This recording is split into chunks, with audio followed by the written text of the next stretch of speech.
I know what kind of man he was. I know what he expected work ethic was. I had to show up every single day and be on it. Authentically me, with the most integrity I could bring to our environment in a really sketchy business. People have asked me, like, will you ever walk away? I made that promise to him at his gravesite. I meant that. And it's a day that I'll never forget. That's what I was put on this planet for, man.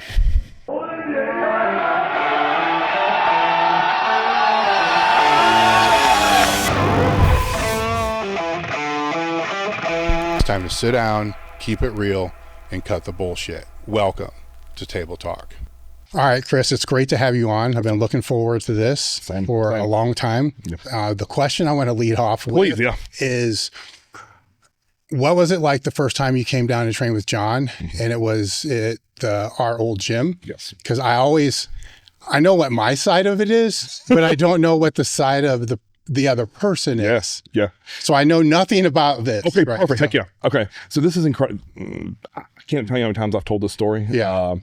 So you remember those old T-Nation days in the forums? Yes. You and John had posted, I want to say a chest shoulder day. And in the comments, someone posted like, man, that looks really simple. Like, why is this even being posted? And John just simply said, well, come join us for a leg day. And the guy made some excuse up like, no, like my gym setup's too good. And so I just had the balls to say, John, I'll come up and train with you. This is Cris. So him and I were working together. And he's like, can you be here Saturday? And I said, yes. So this was John basically calling a troll out. Yes. Okay. 100%. All right. And so I always joke, I'm like, I need to go back and find that guy and be like, thank you, because that was our introduction to meet in person. As I said, we had worked online together. He was writing my training programs for, I want to say right at 24 weeks. Okay. So we had developed like whatever you want to consider like an online relationship, so to speak. And then when I came up here, we're from Virginia. So it was my training partner and I. We was 6-hour drive through a derecho. So trees were like melting beside of us on the interstate coming here. And I remember Ryan looked across at me, he was driving, he was like, should we turn around? I'm like, absolutely not. We're going to figure this out. Like, we're going to get there and train. And, I'd watch all the videos of you and him just banging weights at S4. And so in my mind, like when I walked into that compound, like I felt like I'd already been there. We sat down. What do you think when you drove in? Because it's a converted lumberyard. Right. Yes. Yeah. So we got there really early because I remember I want to say it was an article you wrote about, if you come train, you better not fucking be late. And I was like, listen, I told Ryan, like, I don't care if we have to get there at 7 o'clock in the morning. Like, we're going to be there early. So we get there, and one of the guys, that guy, Ryan, I guess, who was John's chiropractor at the time, was like, all right, when John gets here, like, just don't stare at him because he's going to look like a freak. Because my memory's right, he was 3 weeks out for Masters and Nationals. So that's when he drove the Hummer. And he got out, and of course, it was like, you could see veins like through his shirt. Oh, so this is the first time you ever physically saw him as well? In person, yes. So, I mean, I'm 5'10". I guess I envisioned him always being taller, even though I knew he was shorter. So I was like, but he was a ball of muscle. So I was teeny at the time. And then we get in there, music's going, there's people already squatting. I remember I sat down at that table in the middle, and it's this table. Yes, sir. The same one. And you looked me dead in the eye and said, I hope you boys are ready for this shit. I said, yes, sir, I am. And it was 3 hours of the most fun of my life. That was like July. No, there was no AC. And I mean, man, I remember walking away from that event, when I call it an event in my brain, because it really changed the way I looked at training. Because him and I had been through some hard training sessions together, and like that was one of the things that I like really set a foundation in my brain for how intense and how focused a session should be. What did we do? So we started with lying leg curl chains. So chain lying leg curls, drop set with partials in the bottom. Then we went and squatted with the spider bar. Yeah. Now, one thing when I started training with John, right? So to kind of go back, it was, it post powerlifting, right? Yes. So I'm going through this identity crisis, right? Yep. And I just wanted something to be able to train hard. So we exchanged like chains for him to send me those original, probably the same thing you were getting, their original correct Word document programs, yes, sir, typos and shit. But, and so then he came out to train one time, Yes. And it was after that, it's like, okay, I found something I think will fill this void. Right. And it worked for him as well. But the one thing that always drove me nuts is prior to that, even when I had a little bodybuilding stint, there was like one to maybe 3 work sets, and they were like real work sets, right? Yeah. His was like these leg curls, man. It's like you're doing all these sets and like, okay, now the work sets start. We're going to do 4 of them. Correct. It's like, well, what were all these other ones? Right. And now we're going to use the same weight, you know, for all 4 sets. I mean, it's not powerlifter brains. Like we can't add like a 5 or something each time. So it was like a half hour of freaking leg curls to get, and the whole time I'm like, you know, just one really hard set, we can get this over. So it was like that. Yes. Sir. Yeah. I mean, it was in the full deep end, and from there after that, I mean, I've been doing this programming, so that didn't get me off guard at all. Like I wasn't prepared for that. Then we go over, I'd never used a spider bar before, so that was a new sensation. And listen, I knew in my heart, like I didn't have the muscle that his clients had, but I knew that like in my heart, like I'm just going to go. And I remember telling my now wife, girlfriend at the time, I was like, there's one way I'm leaving that place in a fucking body bag. And I just knew I came here and dumped my effort. And one of the cool things of that is like we pyramided up to 3 plates a side on it, which I thought was heavy. And then you're like, all right, let's just stack chains until someone breaks. My memory is right. We had 12 chains aside on there. Okay, so we got 12 sets there. Yep. Because you're throwing a chain on each set. And I remember looking at my watch, and how many were we doing? 3 to 5. Yeah. Somewhere there. And I mean, you figure it was a 5-man group. So, I mean, it wasn't a fast process. You had enough time to like fully gather yourself. So it wasn't like the intensity of where it was like eventually where it was just him and I, where we go, you know, 1, 2, 1, 2, load weight. And so that, I remember unracking 3 plates and 12 chains, and I thought that was going to break me. Like, but again, you just find a way to get them through. Then we did leg extension, superset with leg press. And then after that, to finish it, it was back to the spider bar to good mornings. I mean, I think all in all, it was like right at 3 hours. So with the spider bar, what was the top set? I mean, it was 12 chains aside, 3 plates on the bar. And I will never forget this. So when you hit 10 chains aside, you went and got squat briefs, put them on, and like it looked like you had barely gotten 3, and then you came out and did 30. So we're right. I kind of know how this works now. Yes. So we're working up the chains, and when we get to the top set, I basically just did an AMRAP. Correct. Okay. Yes, sir. Yeah. So that's like. So what did you think about that? Because that's like different mode training. Yes. Right. So it's, we'll talk about that later when we talk about RPE and stuff like that. Yes. But that's what I kind of wonder what people would think, right? Because it's the way that I operate, like 3 to 5 will be kind of heavy. Yes. But then I can go into this other mode. Yes. And then it's a whole different thing. Yep. Right. But it also fucks me up. Oh yeah. You alligator walked or whatever, seal walked to the leg press. Yeah. After throwing up in that trash can, I think it had Dave's puke buck on it with litter on it. Yeah. Yeah. So that was one of the things that John was trying to help me learn how to I called it prioritizing my stupidity. Right. Because your systemic fatigue just gets fucking crushed. Right. But the way I kind of looked at it is, you know, I'm willing to take the risk to remember what it's like to fly. Yes. Right. And when I'm in that state, right, it's a different thing. It's a different place. Yes. You know, where it's before the set, I'll go black. Right. Like then when I open my eyes, there's like a red tint. Yes. You know, to everything. Then that red tint will stay through that whole set. I have no idea what's going on. Correct. You know, through that whole thing. And I won't stop until I can't breathe or that red tint starts to go black. Right. Like, and sometimes if it goes completely black, then I pass the fuck out. Right. But I struggle with this as the older that I get.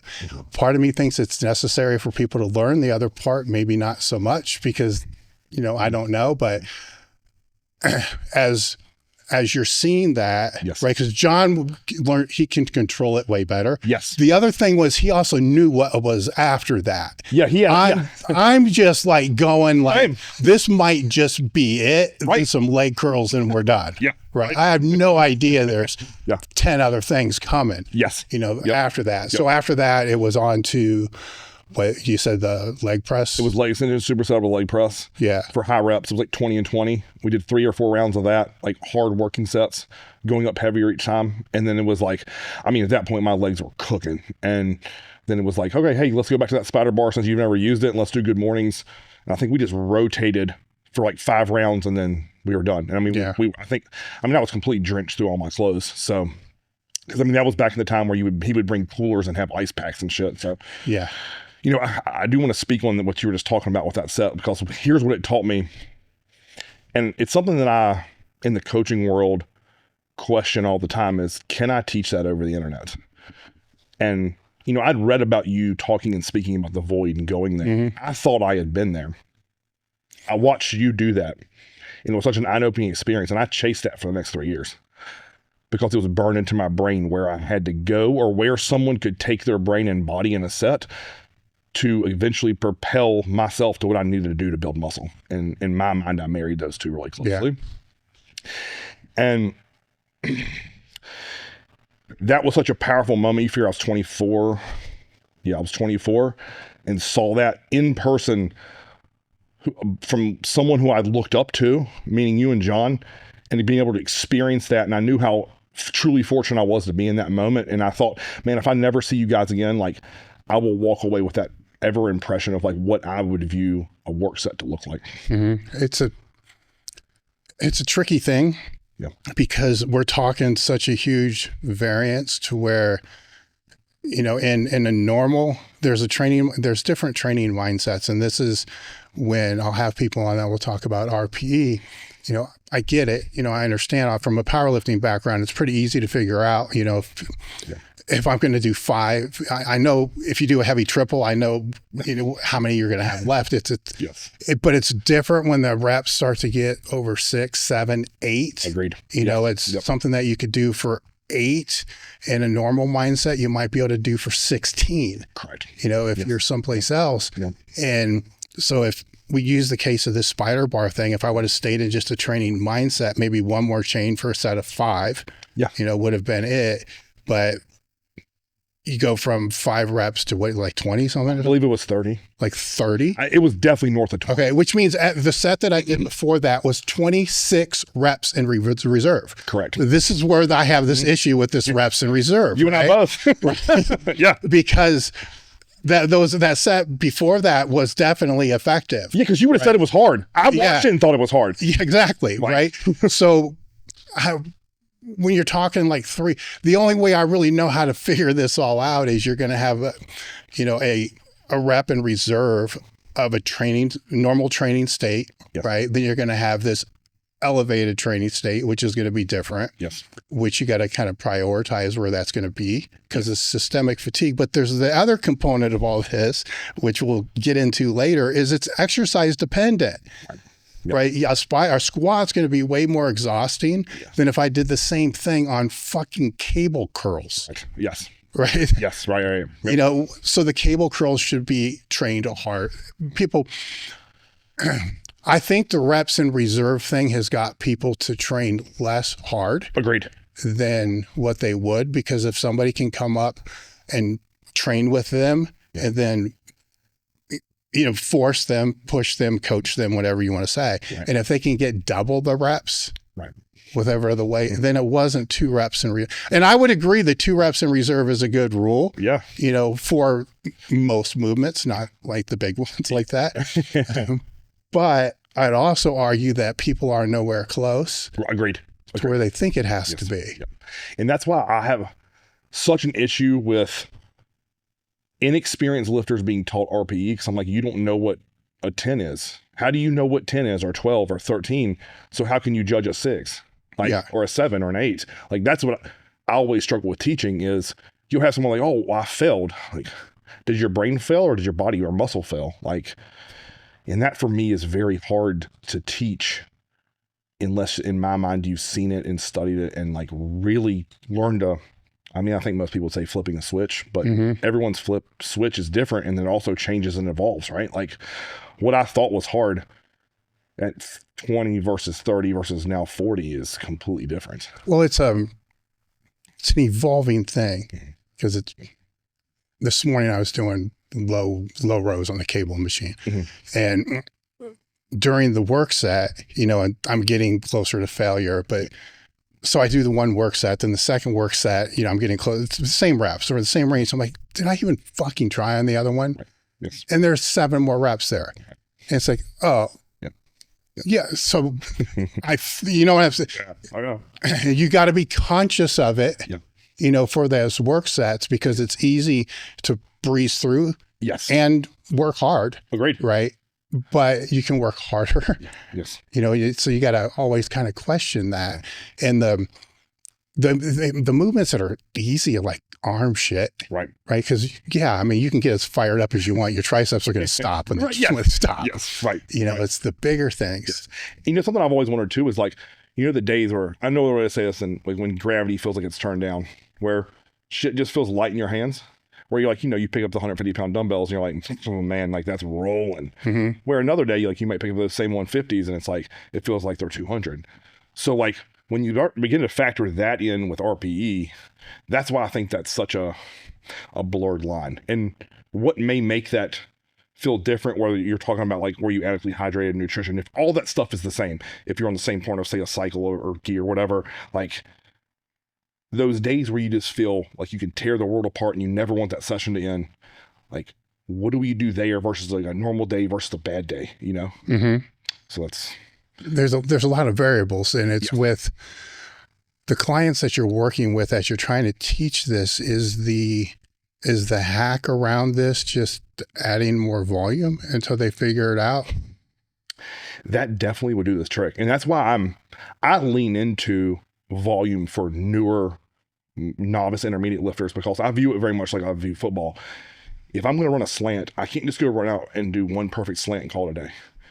I need to run 100 of them or 1,000 of them before it gets better. So through repetition, through volume, that's where I feel like the intermediate lifter begins to advance. And that's where I feel like I was fortunate to grow up in the bodybuilding time when I did, because it was a big push of volume, because it just got out like that, say Dorian Yates low volume approach where you have like 6 work sets for a body part. How can someone who's only had 2 years of lifting experience only expect to grow back with 6 sets? Like, if we're going back to the RPE thing we just talked about, they don't know where failure is. They don't know training intensity. They don't truly know how to push themselves. Their buddies probably don't know how, if they have a training partner, how to spot them properly to get the extra reps that you need to grow. So like I've always approached or wanted to approach early to intermediate lifting with volume. And then as you get more advanced, that's when you taper the volume back, because you're better at it as your improved skill. So yes. Well, have you found that, because when we go back to that time, there's a lot of things that talk about from there until now, is you've put on a lot more muscle, obviously, you know, over a decade period of time. In strength sport, right, the more muscle somebody carries and the more neurally effective they become, the more fatigued that they get with less work. Have you found that to be the same in the bodybuilding side? Without a doubt. And especially if they begin to push their rest periods north, you know, like that's something that I'm a big believer in. Is I like what I would consider the adequate amount of rest time, and it's not on a watch. You know, I always tell people, because people will say, well, Cris, like, what's my rest periods be? And like, what did John like? And I'm like, man, we trained together so many times. We never tracked one rest period. He never was like, all right, Cris, 32 more seconds and you're gonna hit another set of side laterals. It was like, no, that's not how we lifted. Like we went when we were ready to lift. And that, if it was arms, like we were talking about earlier, that may be 60 seconds, 30 seconds. If we were going to do a hard squat, it might be 5 minutes. Like, and I think there's so much being nuanced to that. That's hard to acquire when so many people I now feel like in this lifting generation, they want the black and white answer. They want me to say, you rest 2 minutes and 30 seconds between every set. And on the top set, you rest 6 minutes. And to me, I don't believe that is the best way. Dave Tate here from Elite FTS to talk to you about bands. We've been a supplier of bands for almost 2 decades now. So I know my way around the band landscape. When I'm talking about bands, I'm talking about floss bands, long bands, short bands, bands you can use for resistance training, mobility training, body weight training, and flossing. One of our most popular bands, or actually our most popular bands, are the long bands. The long bands are typically used the most with squats, bench presses. Our floss bands are bands that you wrap around the joint to be able to help with mobility, circulation. And the short bands are designed for shorter range movements, bench press, deadlifts, and a lot of times people will use them with resistance machines to help accommodate the strength resistance curve. Head over to elitefts.com and look for bands in the toolbar or blowout menu. I'm much more of an intuitive, go by how you feel. Now, I wouldn't say I'm not tracking my heart rate, but you and I both know that if our heart rate's sky high and we're going to do rack pulls, like, it better come down if I expect to pull something heavy. Yeah. Like, or at least north of 5 reps. Yeah. So with that in mind, it's ill-advised for a beginner or intermediate to try to do what a pro's doing. Correct. Or a top amateur's doing, because the way that the stimulus that they're getting through the work that they're doing is higher. Agreed. Neurally, Yes. and muscularly, than what theirs is. Right. Right. Yeah. So that's one of the big things that we see a lot, right? Is 100%. they want to replicate the program of the person that's on top, but they don't want to do what the person's on top did to get there. Correct. Yes. And at the same time, the person on top doesn't talk about what they did to get there, except say things like, I made a bunch of stupid mistakes. Right. Well, maybe that's part of the process. Right. Agreed. Right. Agreed. And so with John's programs, and all of them, because you're kind of heading up the whole thing now, is, they started with these Word document things, which drove me crazy, because why not just put it in the email? Why do I got to open this attachment? It's so fucking stupid. But there were a lot of them that you probably went through that were never even published, right? And they it used to kind of crack me up, because with those I would see, because he would send me the one, like the newest one, and it's like, this is what we did. Right. Like he'd have the little Post-it note, right? Then he'd write it down. Then that would go in that program. Correct. Right. I'm like, don't send me that one, because that's what we did last week. Right. You just send me what we just did. Like, don't do that. Right. But he had periods through these, and you know him way better than I do, where some of them were higher frequency, higher intensity. So sometimes I think he gets falsely pegged as being this high volume guy, where I'd say maybe a third of the programs are high frequency, more. Maybe a third, maybe even less, maybe a fourth. Yeah. So more, I don't want to really say HIIT training, because there was a little more volume in there than what that was. Right. But it was enough to create, this is the interesting thing, and I'm wondering if you've seen the same thing, because everything's cyclical, right? So we've seen, the high intensity training popularized, and it goes away. Then the high volume comes and the high intensity comes. And it seems like the high intensity over the last few years, it's tried to break through, but then it gets like crushed. Like I think like a year and a half ago, Menser stuff started to get popular again, but then it got smashed really quick and it didn't blow. And now it seems like it's, trying to make this pop again. And the interesting thing to me was, every time I would see that shift happen, is a high volume guy would shift to, the lower volume, higher intensity, and be like, oh my God, I'm making great progress. And vice versa. Right. The low high intensity guy would go to the volume, oh, I can't believe this progress. And the whole time I'm thinking, you ever all just think that maybe it's because you've been doing the same shit for 3 years and then you just changed it? And then it's a new stimulus and you adapted to what you were, or you exhausted all the adaptation capabilities of what you were doing. And it's like you're not seeing the macro thing that's going on here. What I've always thought I'm going to choose the word optimal, right? But in the grand scheme of life, you run that low volume until right before you break. And then you switch to high volume.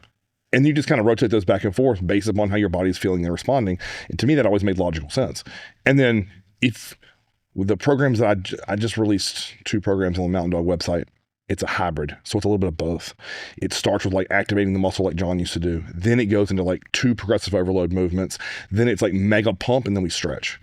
And then within that training week, the volume for certain body parts are lower intensity, lower frequency. The body parts like arms and back are higher frequency. So it's what I would consider a hybrid version of what him and I used to do regularly. And the result people are seeing from that, it's wild, because in my mind, like, I want to scratch both itches. Like, if I can have 1 or 2 movements a session that I focus on getting bigger, stronger at, so people who are logbook focused, they'll love and eat that up. But then at the same time, I'm still going to throw a shitload of volume at you later in the session or even later in the week. It works really, really well. And that's what he used to do with me.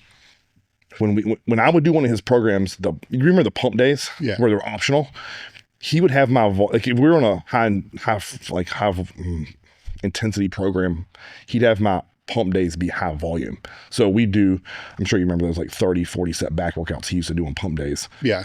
That's what he'd have me do, where he wasn't publishing that because, in his words, most people couldn't tolerate it. Yeah. Well, I remember, oh man, when was it? Maybe after he got his pro card, it might've been before that his back was a weak. I don't know if it was the back was the weak point or the waist was thick and he had to build the back build because of that. And his answer to that was to scale the volume, of lat work. So the leg day actually became lat day, which kind of sucked. But that was 40. It didn't. This is what people don't understand about John. It didn't just go there. No. Like it scaled for a long period of time, and about half of that was pump set stuff. And to be honest, I really didn't understand how he put these programs together until he asked me to help him with whatever that one was. The Unity program, right? Because it's with strength, there's a lot of variables that go into the periodization of how that is. It's got less forgiveness than what bodybuilding's got a lot of forgiveness. Agreed. So I just assumed you just throwing shit in there, and whatever is in there because it's hard sometimes and not hard sometimes. Right. And when I had to stitch in this periodization model, I had to know what he was doing. Correct. Yeah. Right. Because that's going to affect the recovery and all this. And there was phasic structures to every exercise that he had in there, and the way it was kind of, which made it easier for me to stitch, what I wanted in there for that. But I didn't realize. And so that's when we had more dialogue. Correct. Like exactly what are you doing here? Yes. Like what are you phasing? Are you phasing, this systemic fatigue? Are you phasing, the workload in certain intensity volumes as far as percentages, like the 80% volume? Right. And it was kind of like all of it. Yes. So it's when you take what you've learned from him and say you're putting together the program like what was it, Sub-Zero? Sub-Zero and Scorpion. All right, so when you're putting those together, how are you looking at periodizing the components that go into that? Right. So when I look at certain 8-week blocks is how I wrote it, because my long-term vision with this is I want to create a full year's training program. So someone can buy this as a bundle essentially, and they have a full year of training and everything is covered. So I started it on a lowered volume like we used to do, and I just ramped that up as we're going. And then as I'm pushing and pulling, meaning not like push and pull muscles, but if I'm driving back volume north, my leg volume comes down. For example, if I'm pushing intensity on legs up, I'm going to pull it down on arms. Or if I'm like, for example, if shoulder intensity is high, but the weights are low, because we're only doing, say, rear and side laterals. It isn't like we're doing heavy shoulder press or barbell, any type of barbell movements. Like that's when we look at those in those 8-week blocks and what we're focused on, that's how I think about the periodization of it. And then building in down periods of where like, there'll be some weeks where I'm like, that was a hard 4 days. We're not going to train a 5th day. So I'm building in extra rest days, and I'm also giving options for longer rest days. So let's say you're someone who's not enhanced, who doesn't maybe take nutrition quite as seriously. We can run this in like a 2-on-1 off program, as opposed to I think a lot of times when people look at training, they do it very structurally, like a 7-day window. Like back has to be on Monday, chest and shoulders on Tuesday, off on Wednesday, legs on Thursday. I don't view training like that anymore. Like if you look at the course of that program, there are some weeks where I don't train legs for 10 days. Sometimes I don't train them for 14 days. And there are other times I train them twice in 7 days.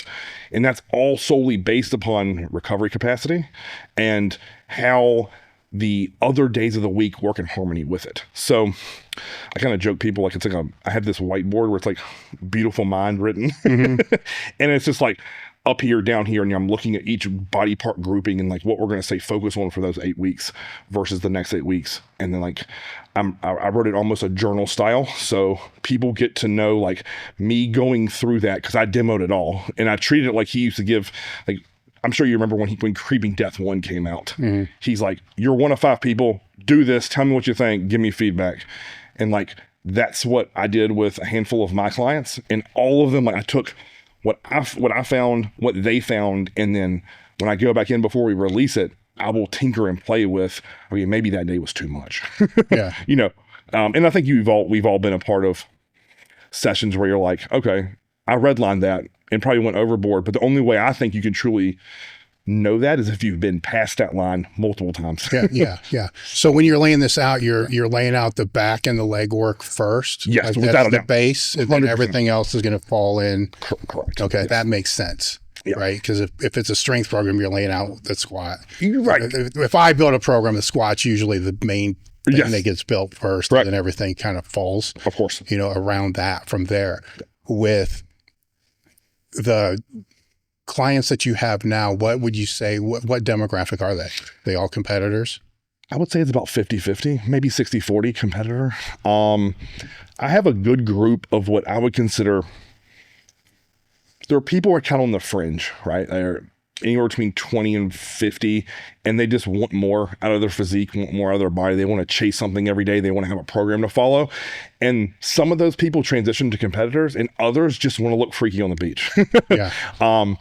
So of my total clientele, I would say about 60 are active competitors.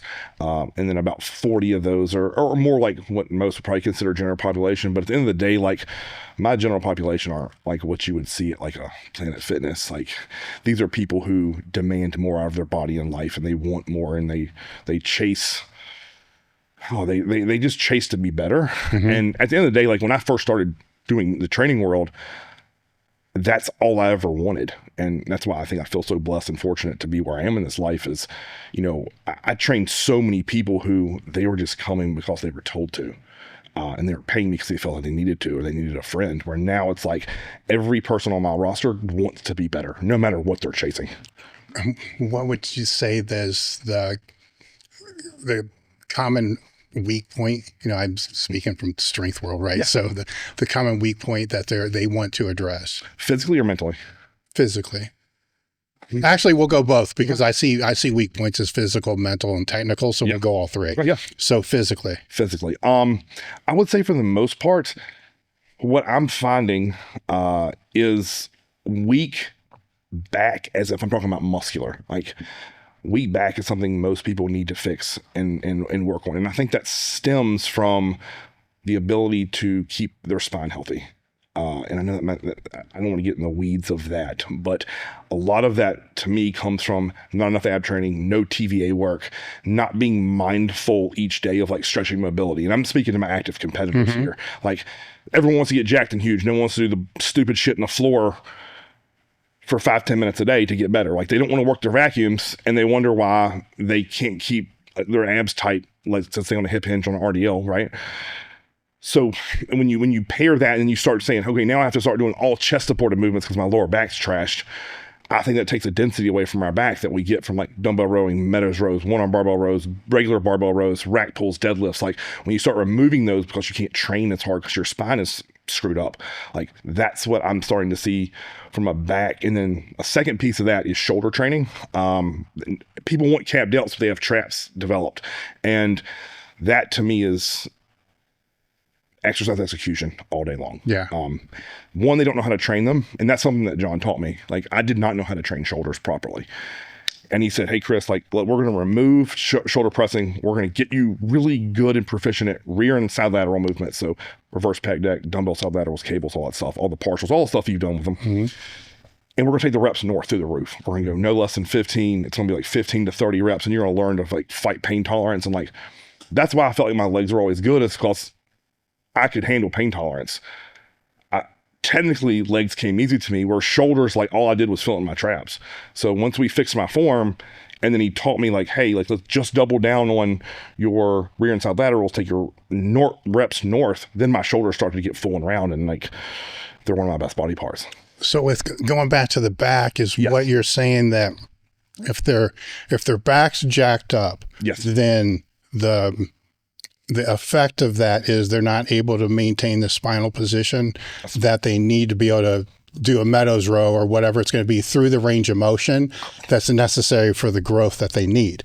And because their back's jacked up, they're going to default then to a chest supported version, which isn't going to strengthen, you know, the muscles that stabilize the spine. Right. Just, I'm sure you've seen the guys where the muscle hangs off the bone, it looks different. There's a density to it. There's a texture to it. I mean, you got to train with John for years. His texture of that muscle was different, and I believe it's hard training. Yeah.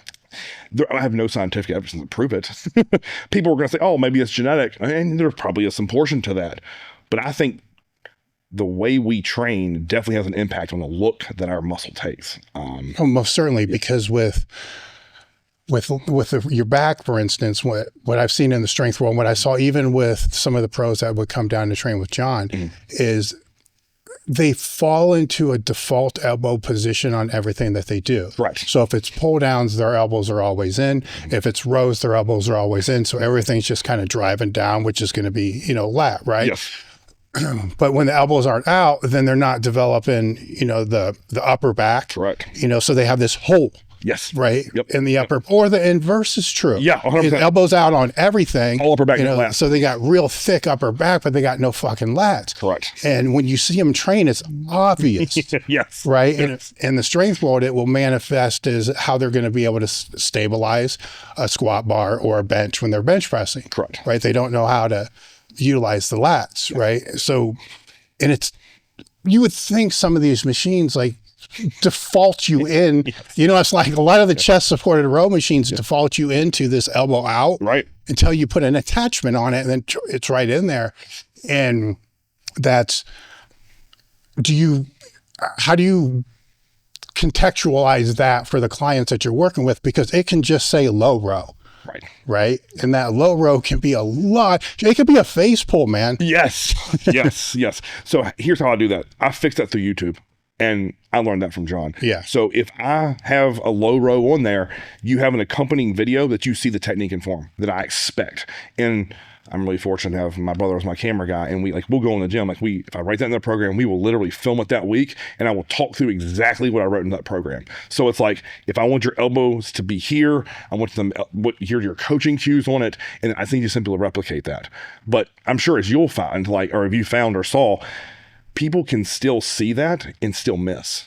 So how I fix that is, okay, where did you feel that movement? Why are your lats not developing? Send me a video of you training your lats. I want to see under load, not that warm-up bullshit sets. I need the ones that count. And then you see it, and it's like, did you watch the video I sent you? And they're like, well, yeah. I'm like, put those side by side, bro. Yeah. One isn't like the other. I need you to mirror that. And then you start saying, hey, when you go in there next, I'm gonna give you one thing to focus on. Do this better. Film it. Done. Okay, cool. And now we just start breaking that movement down to where I hope to eliminate as much miss, meaning them not nailing what I expect them to. So with the lats, then are you looking at, the reason why I ask a lot of these questions is with the strength population I'll work with, and I kind of need to define this, is, you know, they're going to have their main strength work, but then there's the hypertrophy, there's the shit that follows after that, right?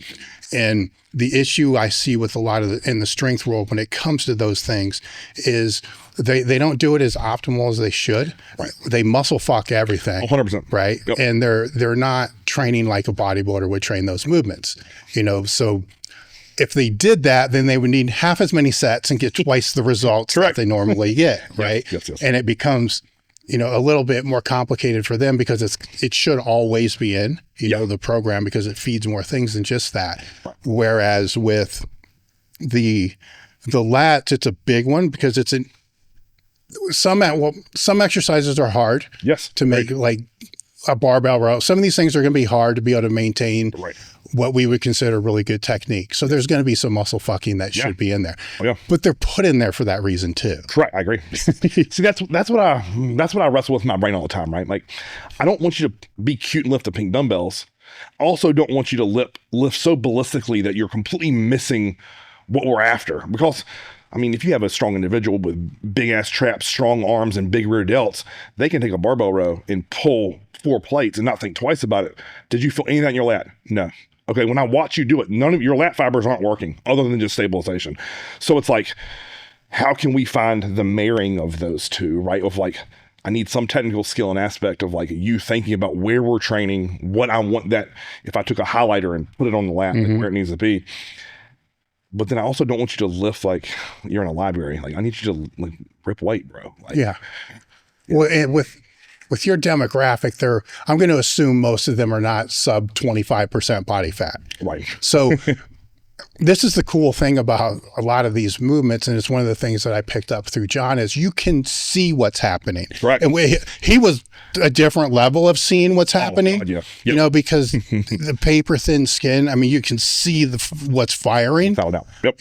Clear as day. Yes. And so if they know what the intent is, and that's one of the biggest thing I think with all training that's always lacks is the lack of intent. Yes. Right. Yes. People will have all the other variables, but they won't take the time to go into that lat set and think, I'm actually training lats. Right. I need to focus mind muscle connection, whatever you want to, on that. Yes. And when I get close to failure, then maybe you can muscle fuck, if you with that, to activate it. So you're seeing the same thing. And here's how I teach that. If they're in a tank top or shirtless, and I said, if your mom who knows nothing about lifting I would ask her, what muscle's being used here? And I need her to ignore the exercise. So let's say we're doing a dumbbell row, and she'd point to the trap, she'd point to the rear delt, she'd point to the arm. I'm like, why? Because you can see it moving, right? And she's like, yeah. All right. Well, you're going to tell me lat because you know what a dumbbell row is supposed to target. Yeah. I need you to be an idiot for a minute and think, okay, what do I see visually stretching and contracting? I'm like, okay, that's what's working. As much as you want to believe it's lat, you aren't. Watch your fucking video, bro. And then it's like, then they watch like, okay, I see it now. I'm like, yeah, like I need that muscle moving in what I consider like harmony. Like you see the muscle fully expand, you see it fully shorten and contract 10 out of 10. Now we need to get good at that at a moderate weight. Now we need to do it with heavy weight. And now we need to do it when your sets account. Yeah. So, yeah. Well, and they should feel the pump wherever that is. Agreed. Right? So, God, that was one of the things I hated with Brother John. You better watch out. Talking about a pump, that's going to be controversial. Oh, I know, man. I know. We'd be training. He would start this bodybuilding shit. That's like, you feel pumped. I'm like, don't ever. Don't ever say that to me. That's the gayest shit I've ever heard. Like, don't say that shit to me. Right. But it's true. Like, because if they're training lats and their traps are like fucking all jacked up, pumped, like there's a clue there. Correct. Yeah, it's part of your back. Right. But the shrugs aren't until the end, dude. Correct. Right. Yeah. So with the shoulders, because you did mention that, that's a tricky one, man, because you can have, and I've had people, and my shoulders are all fucked up, so it's different. Yeah. But if you watch yourself in a mirror on video and you're doing side lateral raises and your traps are, you can see, 100%. And that's a lot of focus. Yes. So how do you work with them on, because that's the difference between developing the shoulders like they want and not. Correct. That's the difference between having like capped round delts and literally flat. And that's a superhero look that most people chase, or at least dudes chase. And I mean, now most women who are into lifting and want muscle, that's what they want too, right? So you have to teach them how to keep their shoulder down, right? Because everyone wants to lift up with the weight, not out with the weight. And that's a tough concept when, let's say you have a guy and he's used to saying, oh man, I do side laterals with 45s or 50s. Like, I need you to pick up the 20s and do it right. That's a humbling experience. Like, what do you mean? I'm like, okay, now we go through that set and they do a set of 20 with 20s and they're like, I've never heard my side delts pump like that. Like, okay, cool. We need to replicate that over and over again for multiple times every week. And it's like, it's a light switch moment for them. Like, okay, imagine getting back to the 50s, but with this form, how big will your shoulders be? Yeah. So like for me, it's always like shoulder down, weights out or away from the body. And then not doing too much range of motion, meaning there's a sweet groove I always found with like, say a reverse pec deck. Like everyone wants to get all the way back. Like at what point are you losing connectivity to your rear delt and it's on the trap? It's on the mid trap, low trap, like or upper back. Like stop it. Like why? Well, I thought I was supposed to get back there. According to who? Yeah. There are no rules in this shit, man. Yeah. With the side laterals, John, had me do a lat spread before doing the side laterals 100%. And hold the lat spread. And it's like, oh, okay, this is different. Yeah. And because I don't have full range of motion in the shoulder, it didn't really matter. Correct. Because the range of the motion that was training that was being hit. Yeah. From that. But I can see the other thing with the shoulders too is most people don't realize that if they want that round look, that's the rear delts, man. Yes. So they'll ignore, right? Yep. And they hope your programs don't do this, right? So they'll do the rear delts. Yes. But the people coming in will completely ignore rear delts entirely because they don't think it's seen. No, right? It's like, dude, man. I'll tell you a funny story. So one of the first interactions John and I ever had on the internet, he made a comment of like, that's how I know who takes bodybuilding serious is if you have rear delts and hamstrings. And I remember I wrote that down in my notebook and I would always add extra rear delt and hamstring to his program because I was like, I'm going to show up to him and train one day and he's going to be like, man, you listened. Mm-hmm. And it was him, I and Noah, his camera guy. We were at American Barbell when it was a barn. And we were training chest and shoulders. And I want to say I was like maybe 2.5, 3 weeks out. And it was roasting hot. So I stripped on my shirt and he's like, man, that's the best your delts have ever looked. And I'm like, it's because of what you taught me, man. Like I said, I remember it was burned into my brain. Like you take people serious who have rear delts. And I was like, I was going to have those no matter how long it took. Mm-hmm. And that's how much I respected him and something I try to impress on one of my clients. Like when I blew out that rear delt, suddenly it was like, oh man, like that made a different look to my physique. So when you did that, and this is, an overreaching question for bodybuilding in general. So you see that there's a weak point there. The default answer is do more, right? See what I'm saying? It's explain why that's not the best answer. That's one of those things like do as I say, not as I do, right? Yeah. But you've learned over time. Yes, right. And I will say this. So I kind of spoke that I added more. If he ever, there would be times where I just like add a set, right? Which again, probably wasn't the best option.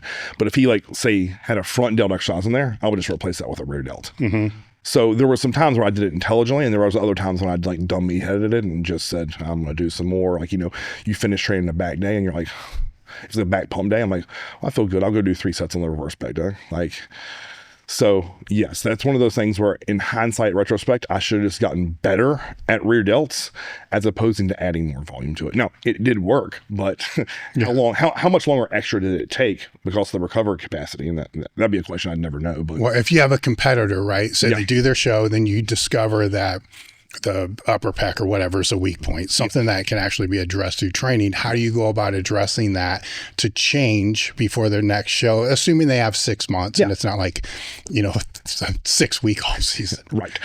To me, that's easy. Let's just say, when I sit down and look at their chest workout, I'm going to say, okay, we're going to prioritize your upper pecs. And I know there are people that will argue with me and say, oh, Cris, you can't do that. I can literally see it when people were training. Like, so if we were to look at that on paper, I would love to see like a slight incline dumbbell press, an incline barbell press, an incline dumbbell fly, and then we finish with something that it's going to be like more to the middle to the lower portion of their chest. Maybe it could be a dip, it could be a pec neck fly, it could be a cable crossover. So if you look at that, 3 movements are dedicated to that upper pec. I believe if you're good at learning and I can watch you train it and I know you're on it, it's just a matter of time before it'll be better. How long in general? Mm-hmm. Well, the reason I ask that is because this 2-month off season is a thing. You know what I'm saying? Like people think they're going to make this ginormous gains in 2 months. And I guess you could if we have a rebound, which we'll talk about later. But most of the time it's not. No. Right. That's a 2-year project in my mind. All said and done. For most people. I have genetic freaks who I fix body parts in 6 months. But everything else was on point and I could a ton of focus to it. So, let's say I have One of my female pros, very good. Her whole body's complete. She needed back. We literally did back 3 times a week, and every other portion of her volume, very low.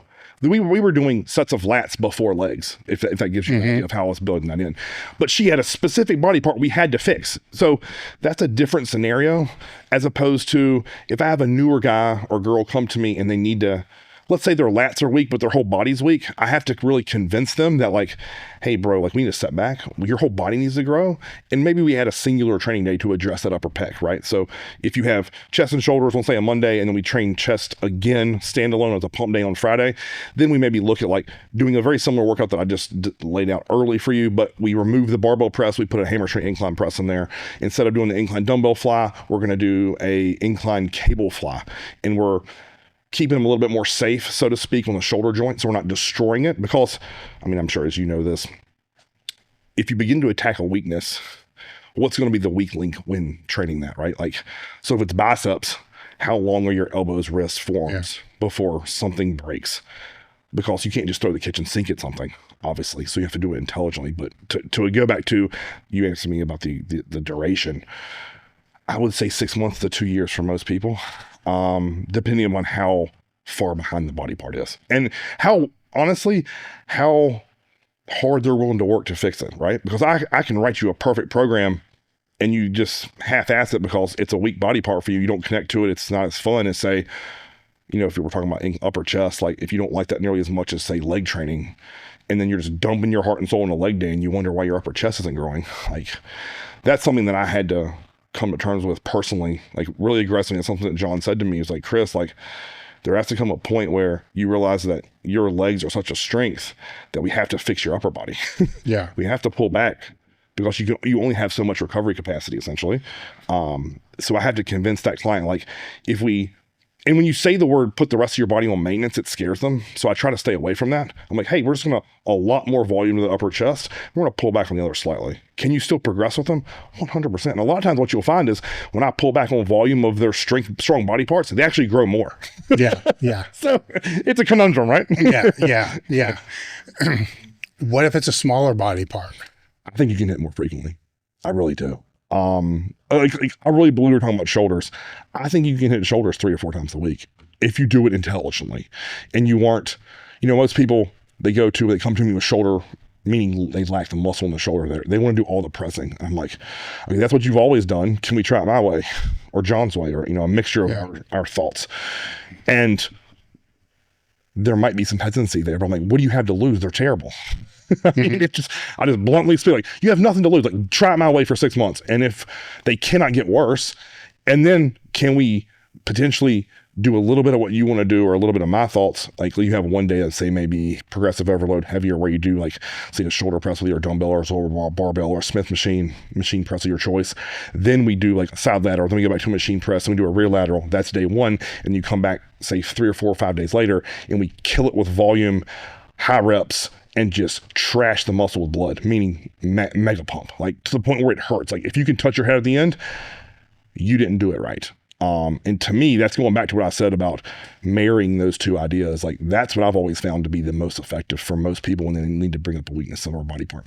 So when you're progressing through here, you have, you know, the progressive overload, which most people are going to default think weight. Yes. Right. But you're also progressing the effort that they're putting into there, because the weight becomes a conundrum, right? Because we'll use side laterals as an example, right? Yeah. I mean, if you can use the 25s with good form, the 25 to 30, it's a big jump, man. Yes. And the thing that's always made me laugh about all this is the people that will look at this really slow progressive overload. Like, look, there's other ways to progress. It doesn't have to be weight, doesn't have to be the reps. And they'll fight like hell, you know, against all this until I say, haven't we all learned this with an exercise called the dumbbell curl? Right? So we've all got to this point where we're just going to muscle fuck up the heaviest ones that we can, but that didn't work. No. So then we went down, and now most people are going to use a dumbbell curl between 30 and 45, maybe 50 across the board. Agreed. Right. Agreed. So it's not like every week they're grabbing a little bit heavier. How in the fuck are they progressing then? You see what I'm saying? So they're progressing by these other modalities. Yes. Yep. Right. So most of your programs progressing those modalities more so than the weight? Because that's kind of how John's was. For smaller body parts, without a doubt. Yeah. Like, and I tell people this all the time, like, I've used the same weight for side mirror laterals for the last decade, but they're better. And it's, as you said, like, the progressive overload card, like, they don't know how do you solve that problem? Like, why are his shoulders bigger? Most people say, oh, it's just gear and he's shooting them up. Like, but you and I both know that isn't the case. Mm-hmm. Like, that's not the truth. The truth is you get better at the exercise. You learn how to push intensity further and how to tolerate more pain within that set. And then the reps begin to go north, your intent and focus goes north. You're able to shorten those rest periods to push intensity that way. Those are all ways that I try to build that within a program, right? And then even like where you begin to link exercise together, whether it be alternating sets, supersets, a giant set. Like, I love building those in specifically for shoulders, because there is definitely something to the fact of where you push so much blood into those things, they just get more rounded and big. And yeah. Now there would be a bunch of people that would push back against all those things. Oh yeah, 100%. And say that's not effective. Yep. But you're seeing the progress. With all the clients you work with. And that's what I always go back to. I'm like, and this is what I think fires me up about this next generation is like, I have the results in front of me. I did it personally, and I did it with literally hundreds of people at this point. I can show you progress photos. Like, how do you answer that? And they're like, and they give you all these bullshit answers. And I'm like, okay, cool. If you know the right way, why don't you look huge? And why none of your clients huge? And there's no response. It's just fucking bullshit. Like, for lack of better words, like, I've gotten to the point now where, like, it's hard to make a post on Instagram without one of those kids like coming in like, that's wrong. Okay. Awesome. Yeah. That's not optimal. According to who? Well, that's okay.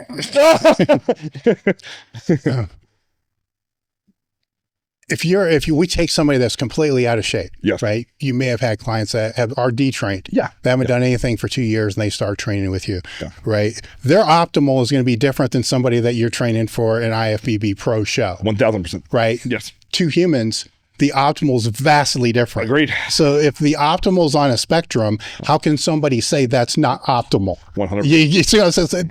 Just the terminology alone is fucking wrong. Agreed. Where sometimes I'll play these mind games to try to define certain words. Okay. Yeah. Right. So last week I wanted to define what a rep was, but here were the rules. Okay. It has to apply to every rep that could ever be done. Okay. That includes deadlift. It includes Olympic lifts. Yeah. And it has to be explained at a 5th grade level, right? Okay. This was like an hour and a half of going back and forth with AI to try to come up with something that still wasn't good. Yeah. Because when I put it out, a friend of mine who trains out here, Tom Shepard, says, well, what happens if you're squatting, but it accidentally becomes a good morning? Is that not a rep? Because I had intent, like, right. Fuck. All right. Yep. Like, these things are not so easy to define. Agreed. Right. Yep. And, but they'll take optimal and think that that's defined by some what? Right. Some person or some study or some fucking video. Right. It's like, optimal first off, define what that means. Agreed. Right. Because like, good luck with that. If I couldn't define a rep and still haven't fucking done it, right. For hours. Yes.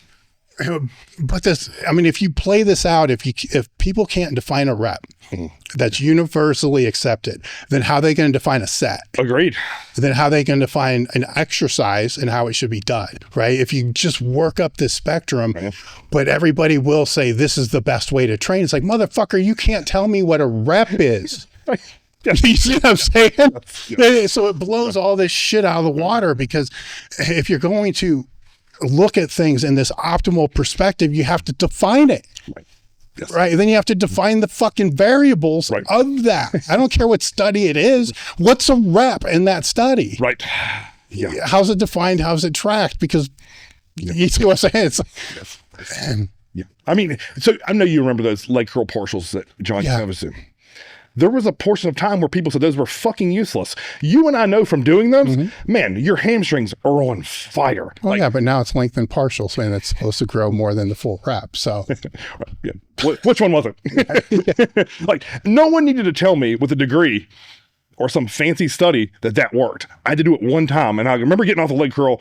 I looked at my buddy and I was like, that's incredible. Like, I've never felt my hamstring like that. And he's like, oh, we're going to grow. And like, literally, it's like light bulb. And I always think that those type of things of like hands on the bar, hands on the machine, weight, whatever, like that can't be studied if you've never done it. Like, you have to have time under load to be able to make those correlations of if it's effective, if it's not. Yeah. And well, how it's effective too, because one of the skills that I'll work with when I have the clinics and I'm working with them on bodybuilding movements, accessories, right, is I want them to get the most out of the least amount of weight. Correct. Yep. Right. Yep. Which means whatever the movement is, I want them to start with a contraction, not momentum. Right. Yes. And you know, use controlled tempo, then they find it's way less weight and so forth. Yeah. But that's the intent, right? And those lengthened partials like John would do, it teaches that, because you're not ballistically, you have to contract. It's just a muscle contraction. Great. Yes. That's really all it is. Yep. But it would be the best way, you know, to start the rep. Yeah. Right. Now, once you start it, you can accelerate. Correct. Yeah. Right. But that's the difference between snapping a pec. Oh, yeah. And not snapping the pec. Yes. Is when you begin that acceleration. Right. And that was one of the things I kind of learned through him as well is, the load, because we had some guy like Ken Jackson was one of the strongest fucking bodybuilders I've ever seen in my life. Yeah. Just unbelievably strong. Whatever our heaviest dumbbells were for like 20, 25 reps on the dumbbell, it was freaking insane. And then John having the conversation of, okay, well, let's find a way to be able to do 110s, 120s to get more out of it than what you're getting there, because the injury risk 100% is going to go way up the stronger somebody gets. Yeah. I mean, that's something that when people come into town to train with me, I will try to tell them, I was like, I need you to make this weight feel as heavy as humanly possible. Like, and then we can look to attack that muscle the safest way. But like, again, I think some people might misconstrue that and hear me say, oh, like you can lift the 100 instead of 150s. Like, if you can control the 150s and own that weight, that's what I want. Yeah. And there's a big difference in that. Like, I mean, it's something as simple as like I'm sure you've seen guys step out of a squat rack and it's like, oh, that's scary. Yeah. Well, like I said, we've all done this with dumbbell curls. Yes. Yeah. Yep. So you know what I'm saying? That it's not like you know what I'm saying? It's just, it has to be related back to where they're, oh yeah, I remember when I used to swing the 55s all the time and my biceps were never growing, but then I went back down to the 25s and bam, 8 weeks later, or they didn't even get a pump. Yes. Yeah. You know, because they're running with a weight, basically. Agreed. Yeah. The one of the things that, one of the principles that John taught me that I never did before in my life was that the upset.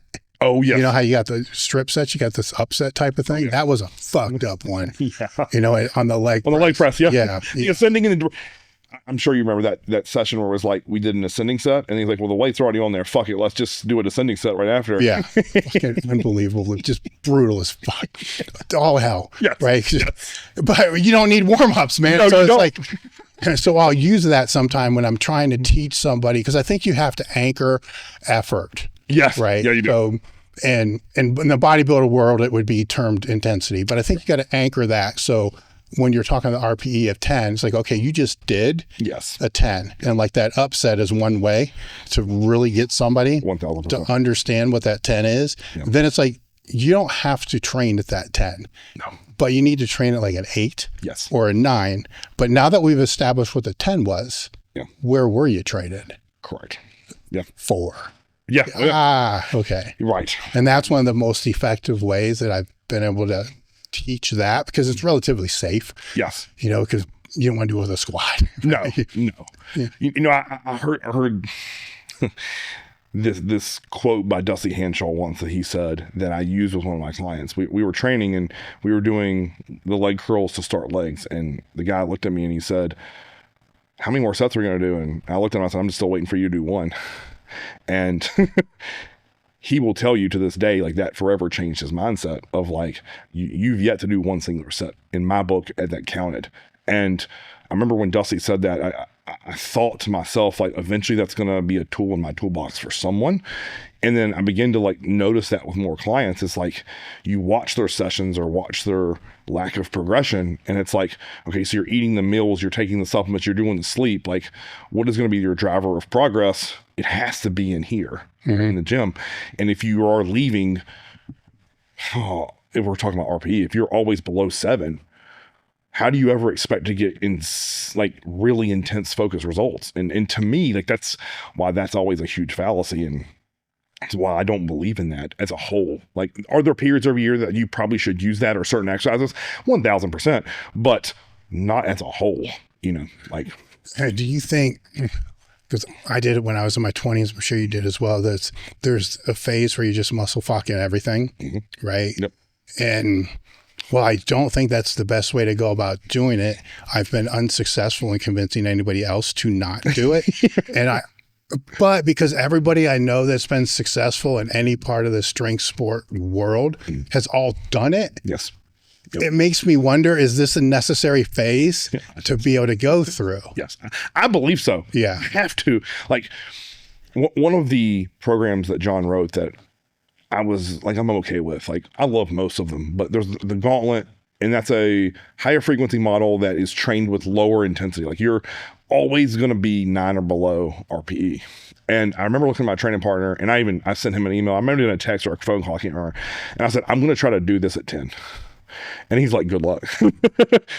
We learned really quickly that was stupid. The volume's higher. It was it was too much. Like, we would get to the end of the week, because it was 6 days a week too. So we only had one rest day.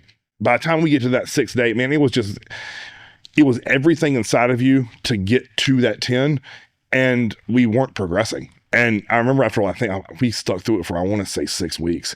And I was like, no more, we're done. We're going to take an off week, and then we're going to go back and do this program the way it's intended to be done. And that was a valuable teaching tool for myself as well. It's like, but as you said, like, you have to learn the hard way almost. Like, you have to put your hand on that stove that's on, or else it's hot. With all the clients that you've worked with, have you found any consistencies in frequency of training a body part? That's a great question. Because it's never one of those debated things where, I mean, you still got people doing bro splits of just one body, you know, once a week with each body part. I would say that the clients who know how to give me the accelerator to the floor, 1 to most 2 times a week. The ones who struggle with finding that intensity, 2 times a week for all body parts work really well. I mean, that's a generalizing statement. Yeah, well, that's what I was looking for, is general. Especially a body part like legs. Like, if you're emptying the tank and, you know, the sessions you've been a part of, and that's what I'll forever believe a leg day should look like, how can you do that again in 4 days later? Like, and the answer to me is you can't, not to the same level. It has to be one of those backed off pump sessions if you're going to do it. Well, yeah. When I was doing those with John, there's a big difference between what I was doing and what he was doing. Because, you know, he was still competing. Yeah. Right. He was training legs on another day. Right. Yeah. Right. Yeah. I'm taking Friday off and I'm taking Monday off. You know what I'm saying? Just because Friday's wrecking me. Oh, yeah. All the way until Thursday. Correct. Right. And I would wonder, like, how in the hell, you know, but his nutrition was there are a lot of other variables where he built the work capacity to do it. Yes. Yep. That's what, because people see those old videos now and they'll ask about it. And it's like, look, you don't understand this work capacity built. Yes. Over Agreed. like 3 years. Yeah. Yep. And he wanted it to be to a point where if somebody came out, they would almost die. Yes. To be able to do it. Yep. But they forget that this scaled up over a long period. And that's why I always tell people I was lucky to get with him when I did, because when I hired him to do my training, it was before he was popular. He was still at the bank. It was early 2010. So I got to like grow my volume, frequency, intensity as his programs evolved, as his thought process evolved. So I really had a unique experience that most don't get, right? Because they come in, they find his programs, and they're like, well, Cris, which one should I start with? And I will always say program 1. Like, you have to start at the first. Well, there's 39 of them. Yeah, there are. Start at 1. Like, because that's how I'll always view to be the best, because that's how I did it. And that's how I believe I got better as a bodybuilder and got better as a coach, as I learned along with him as he was going. Now, obviously, he's forgotten more training than I probably ever knew, especially at the time. But that's something that I think is often very, very overlooked, is what you just said about, he was training legs again. And I remember that second session we would do, it was leg curls, 5 to 6 sets, nothing to failure. Then it was adductor machine. Then we were doing either every other week was banded against the band squat, and it was all explosive. And when you lost bar pop, you stopped. So it wasn't these grinder reps we were doing on the hard days. And then we would finish with 3 sets of 20, and he'd always say, pick your favorite machine exercise that you need. So it might be a pin stack leg press. It might be a seated leg curl. It might be some sort of squat machine that's not a hard hack squat that you're getting buried under. So those sessions used to take me like 45 minutes, and you'd walk away actually feeling great, because it forced you through ranges of motion and gotten your legs almost primed and prepared for the hard day.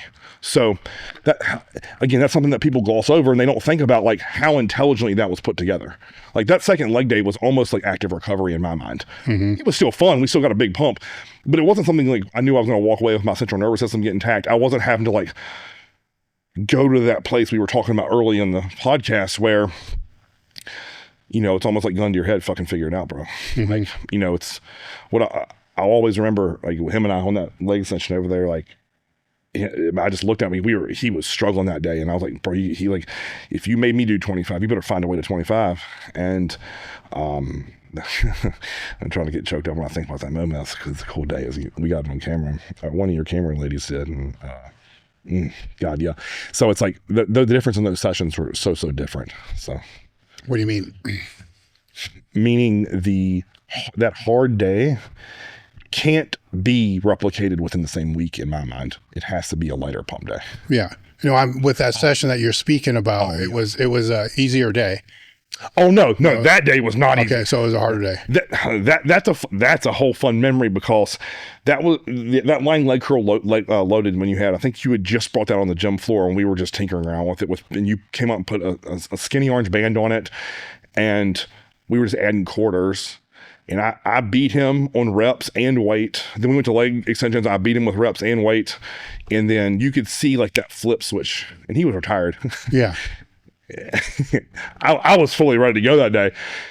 And you saw that flip switch, and we had 6 plates and a quarter on the hack with, I want to say we had 2 reverse bands, the red on there. And we did a rest Paul set, and he buried me. And like, you could see that little bit of fight coming back. And then we came back here and we deadlifted, and he knew like he was always able to deadlift more than me. So like we worked with 4 plates. He got more reps than me. And then we went to sissy squat, and it was back and forth. And I think I got him on the sissy squat by like 2 reps. And I remember we got in the car, drove home, and he was like, man, that was a fun session. And I was like, I saw that competitor go back in you. Because I mean, listen, nobody wants to get beat. Yeah. And I'm riding high for this first two. I'm like, fuck yeah. Like, I've never done this. I've never gotten ahead of him on a leg day. And then he humbled me real quick. Oh yeah. I mean, the fire never goes away. You just got to figure out how to. Right. Yeah. And he'll joke. He'd be like, I had to pay for a couple of days after that. And I'm like, yeah, I'm sure you did. Yeah. Yeah.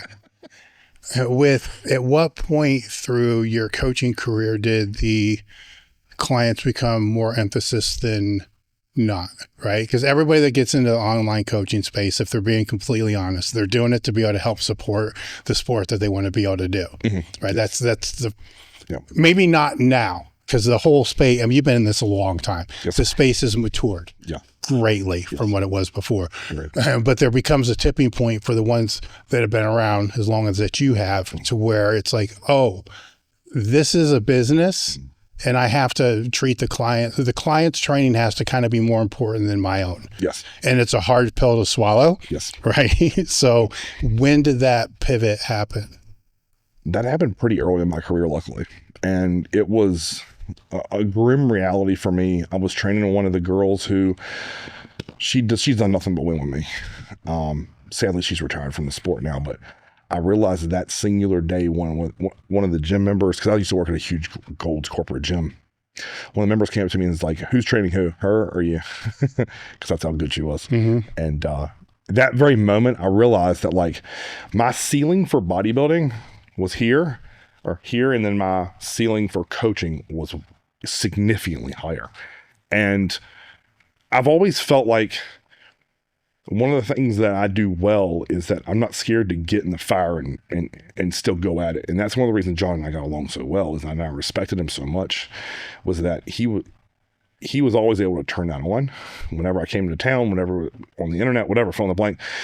And for me, like, it's one of those grim realities where the clients I'm able to work with now are so significantly better genetically than I am that it's kind of easy. Like, it's not hard for me to swallow now. Like when I get a young guy and I work with him for a few years and he's already bigger and better than I am, like I love that shit when he comes to town and he's like, "Man, like I'm big and strong now." I'm like, "Yeah, oh yeah, you're destroying me. This is great." One of my greatest clients on the internet, his name's Little Dave. Like he came to me, he was 100 and his first show he competed, he was 137 pounds. He just did USA's this past summer. He finished 4th in the heavies and he weighed in over 220. So almost 100-pound muscle gain. And I mean, he'll be a pro in the next couple of years. And I take more pride in that than I do in any of my own personal bodybuilding. So after you had that realization, yes, then I don't want to ask this. I'll address this with a story. Yeah, right? please. So when John was competing, you know, the whole thing was about getting the pro card. Yes. Right.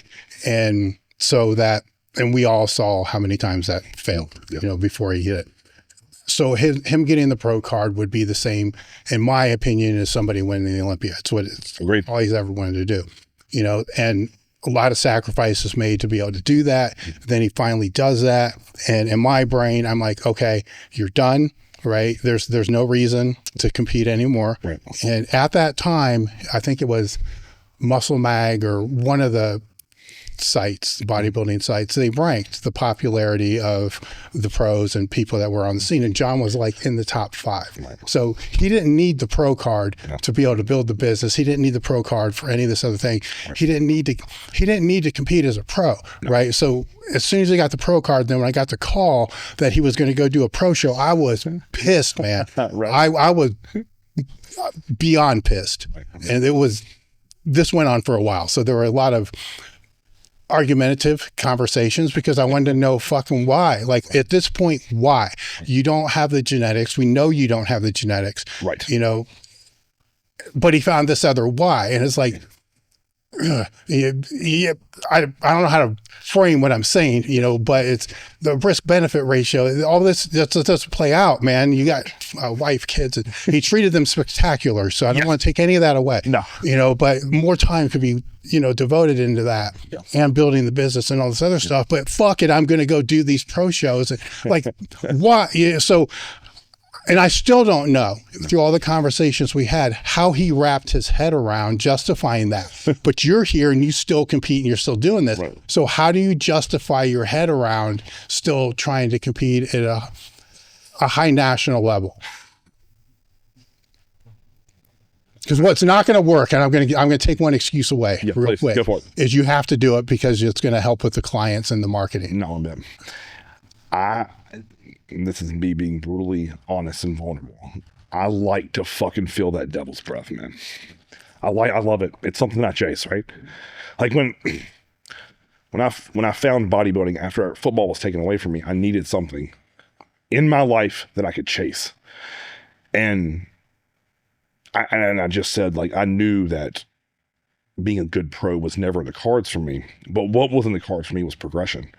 And that's what I fucking love about this. Like, there's some sick pleasure I get off on, like, how many times I can hit a perfect meal without missing, how many times I can come in the gym and just destroy a body part and not get injured and make it better. And that's why I still do it. Eventually, I pray that I find something to replace this. Um, and I don't know. And I've tried to like think about like where that potentially could be. So this started in like 2010? Even before that, it was 2008. All right, 2008. So we'll just round down and make it 2005. It's been 20 years, dude. Yeah. And I'm still chasing it. Yeah. Right? Like, yeah. Because I'm. Well, no, I'm saying that you think you're going to find something to replace it. Yeah, that's a valid point. Yes. Yeah. Yeah. Plus, a lot of people would say, like, Cris, like, just don't you get that same enjoyment out of business? Because I do. Like, I love helping clients and seeing them win and be better. Like, that's really cool. And I appreciate it and I love it. But like, there's something about like just being challenged mentally that I need that I haven't found what else can do that yet. Now, when you say challenge mentally, in what regards? Because we have, the hard sets in the gym, but there's also the whole dieting and there's all the other things. So what are the challenging aspects that you crave through that, just the sport in general? So my last prep I just finished, it was a 35-week diet. And I had 3 free meals the whole time in 35 weeks. And I loved that. It's something that I don't know. Honestly, I don't know. Now, I do know why. So a little bit of backstory. My wife is a counselor, so occasionally I'll ask her these like really deep questions, right? So like, why do I still crave this? Like, why do I? And the same thing that you just asked. And she would tell me that the reason that I am the way I am is because when I found bodybuilding, I was very lost in my life. And the one thing that I had full and total control of was what went in my mouth and what my effort in here. And she's like, that's why you're so connected to it. And I believe in my heart, that's why. It can be a lot of things. Like, and I always felt like bodybuilding has given me everything I've gotten in this life. It's taught me hard work. It's taught me persistence.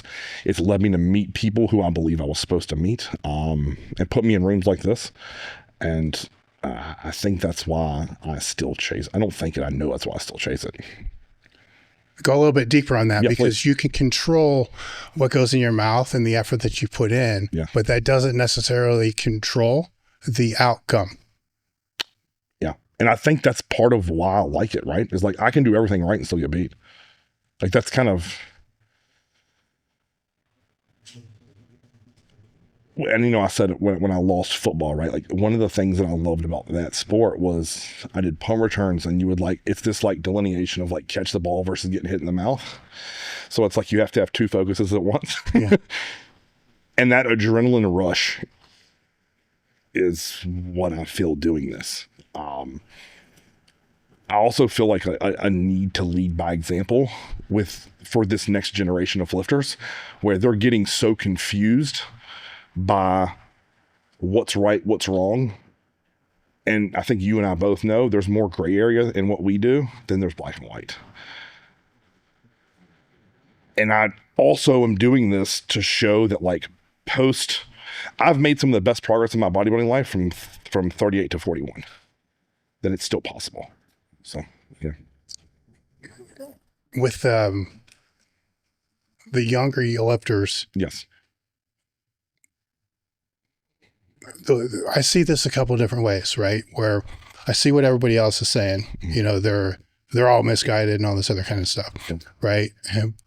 But I don't see that offline.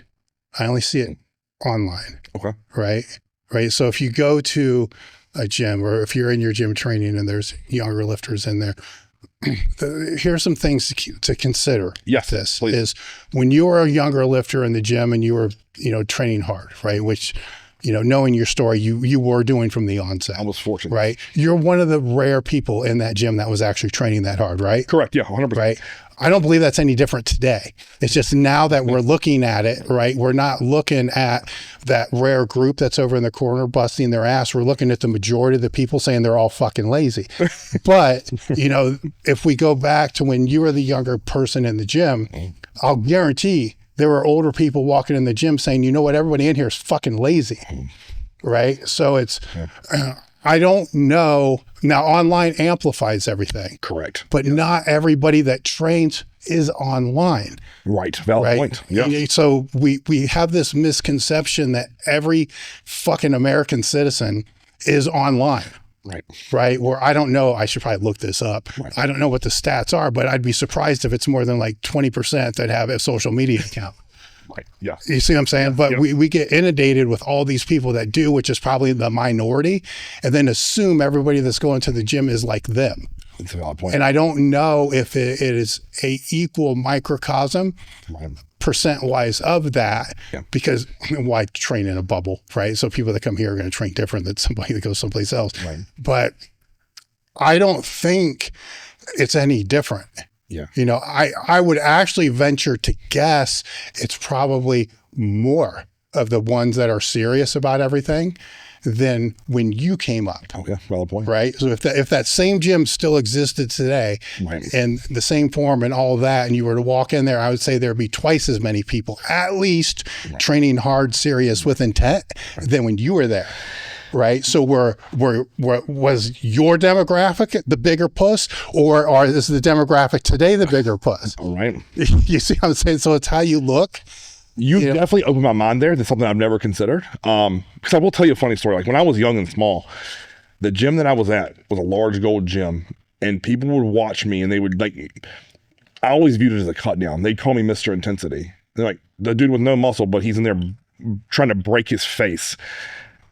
And I would always in my mind just be like, one day, motherfucker, one day. And then I see that same group of dudes now and they're like, what the fuck happened to me? I just kept doing what I was doing and it worked. And I think you're right. Like maybe when I did look around, I realized that the place that I was in at least was a large gold commercial gym. So that isn't like somewhere like here. Like where I train now is a space very similar to, it's powerlifters, bodybuilding. It's actually called Elite Fitness, which is funny. It's in a bad neighborhood. It's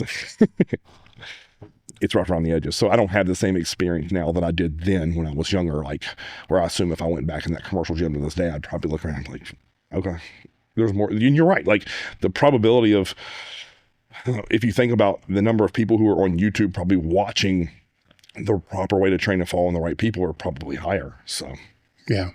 I've never considered that. You opened my mind. I don't know if it's right nor wrong, right? I just know that if we look at everything just through a political lens, right? You go online, you think everybody's into politics. But most of the people I know don't give a fuck. Correct. Right? Yep. They're all fucked up. They're all corrupt. Fuck it. Right. I'm just worried about my local elections and what goes on locally. Right. That's the majority. But you go online, you would think that is, that everybody's bickering back and forth and all this other kind of shit. I mean, I guess if you looked at let's say I post a video, let's say there's 100 comments, probably 80 are all like, I want to be like this. And there's 20 that are like, you're an idiot. Or some. Well, I guess a really good example, because it's kind of fresh, is we have this debate going online about, science versus, non-science, right? Correct. I can guarantee you walk into any serious gym, nobody's talking about that. Valid point. Yes. Nobody. Yes. Right? We're online. It's like everybody's got to make their little statement about whatever this is. But the reality is nobody gives a fuck. They're just training, for their own reasons to be able to get better. Right. And I guess in my mind, I've always thought I always went to a gym. I wanted to get strong and get huge. That's it. It's as simple as that. And the fastest way to that, great. But at the same time, I also wanted to have fun and enjoy it. Where I think a lot of people miss that piece who are in that crowd of going back to that word optimal and science-based, at what point did you stop having fun training because you're putting a wrist cuff around your ankle and doing internal rotation with it? Yeah, well, exactly. And how many times do you see that actually being done? Zero. Yeah, right. I see very little. Right. Very little. But you scroll my Instagram right now and you'd see 6 different kids doing that. And I'm like, then you're right. It goes back to that. It creates a perception in your brain of that's how 20-year-olds train now. Hey guys, if you're enjoying what you're watching, make sure to take a moment to like, comment, and subscribe.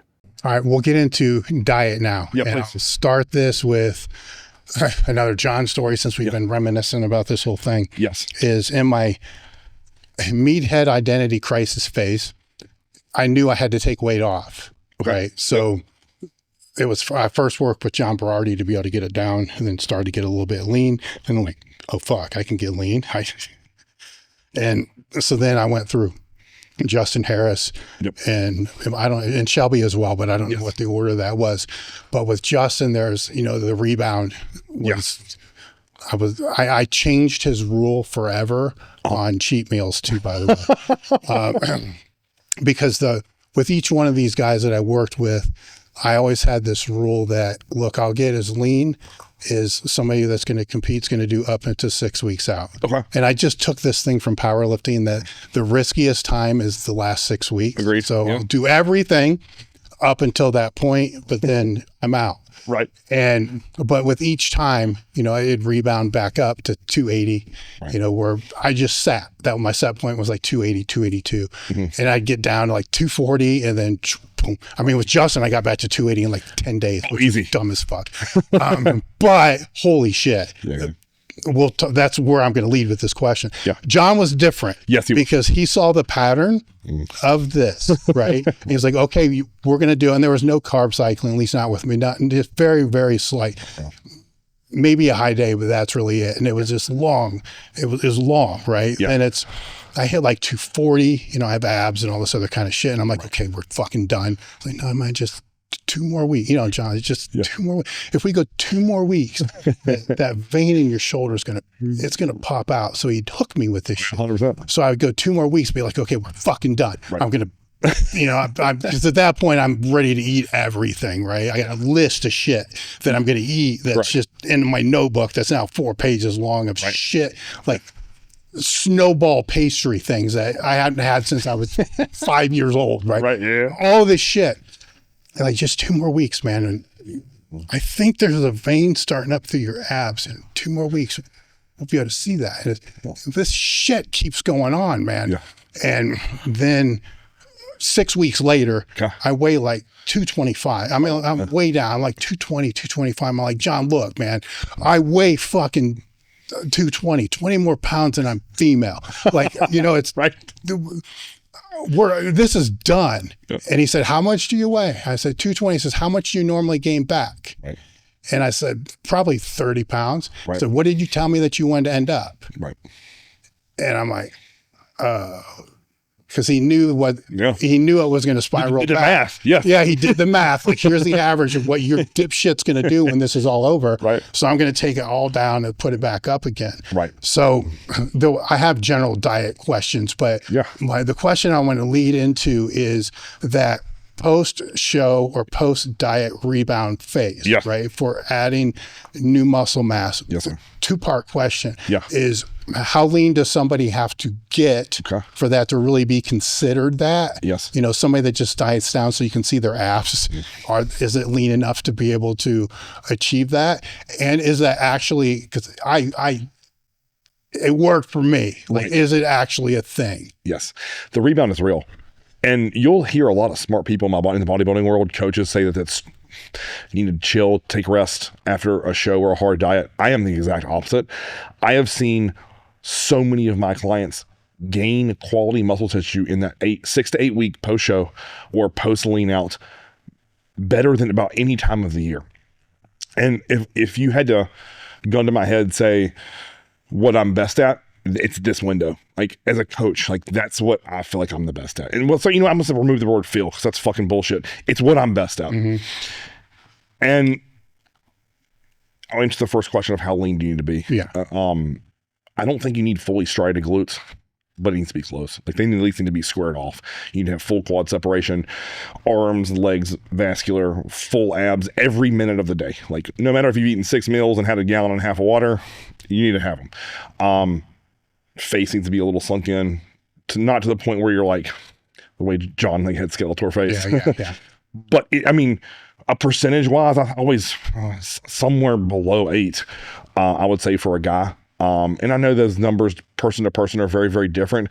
I would say here's a good rule of thumb, like, take home. Wherever your fattest area is, you cannot see visible fat. Does that make sense? Yeah. So if it's your abs, if it's your legs, if it's your low back, kidneys, whatever, if you grab your hand and get that skin on your knuckles, that's what it should feel like. Yeah. For me, it's subscap. Right. That was always the highest skin fold. So, yes. And that, And it's weird. That's a weird thing. Yeah. Right. Because it won't drop. Yes. And then it drops fast. Correct. Like what? So that's a theory that I have. Like, so if you watch a body part that holds or stores fat or is lean, you have to get to a point of a diet where most people consider it being miserable, and then you need to ride that thing out for 6 to 4 weeks. Some people 8 to 12. I know that, God, that's 12 weeks sounds horrible but that's just me being brutally honest with you. Yeah. And that's person to person. Also, that also depends on how fat you were when you came to me. If you were in what I would consider a good starting spot for, like, say, a bodybuilder where all muscles are, I would say, visibly separated, but you aren't like shredded by any means, we can get there 12 to 18 weeks, depending on how aggressive you want to push. I prefer a slower, longer diet process because that way the food doesn't have to come down as quick, the cardio doesn't have to escalate as quickly, and you can maintain strength throughout the entirety of the prep. And that way you don't lose any muscle, and a lot of my guys will actually gain strength going into it if I structure the refeeds the right way. But to get back to your rebound question, once you get into achieve that level of leanness, I've done it all types of ways, and it depends upon the psychology of the client. If you have someone like you described as yourself, I'll tend to give them 2 days fully off to get it all out of their system. Bro, eat whatever you want. Have at it. If it's been on a list, you eat it. And then most people, they'll eat to the point where they're miserable. They have like the night sweats, they can't breathe, they're panicking, they get on the scale and they're like, oh, I'm up 12 pounds since 2 days ago. And they're almost craving their diet food again and get to be back on the treadmill, bike, fill in the blank cardio.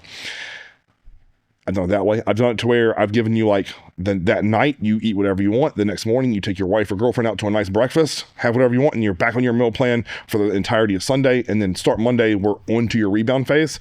And then the one that I've just started, I just tinkered with now that I've done with a few of my really good pros, but I hesitate to say this out loud, is it's really hard because psychologically you have to be dialed in. The not having any free meals for the first 6 weeks of your rebound. And you literally just get back on the plan and you roll. And it's challenging. I did it. I think that I got to a good spot and then I added one back in. Like, in that way, I just want to tinker with that and see what that looked like and to see if it was even feasible for some people to achieve. Because in my mind, like, if I can run that, I know I can have certain people that are built the way that I am of being singularly focused. But a lot of times I always weigh in my brain, like, how healthy is that for them mentally as well as the people in their life around them? Well, it's one of the options you didn't list was the option that I did, which was just free reign, right? Yes. And I know why it's not listed, right? Yeah. Because, putting on 40 pounds in a week, the edema, the blood pressure, I mean, everything, it's a deceiving fucking thing. And I'm sure that you've done it. Everybody's done it, right? Yeah. It's deceiving because you keep putting this weight on, but you're not spilling over. No, you look great. It's like, what? Then one day it's like, oh shit. You're fat again. Yeah, but you got cankles. Correct. Your blood pressure's through the roof. You feel like death.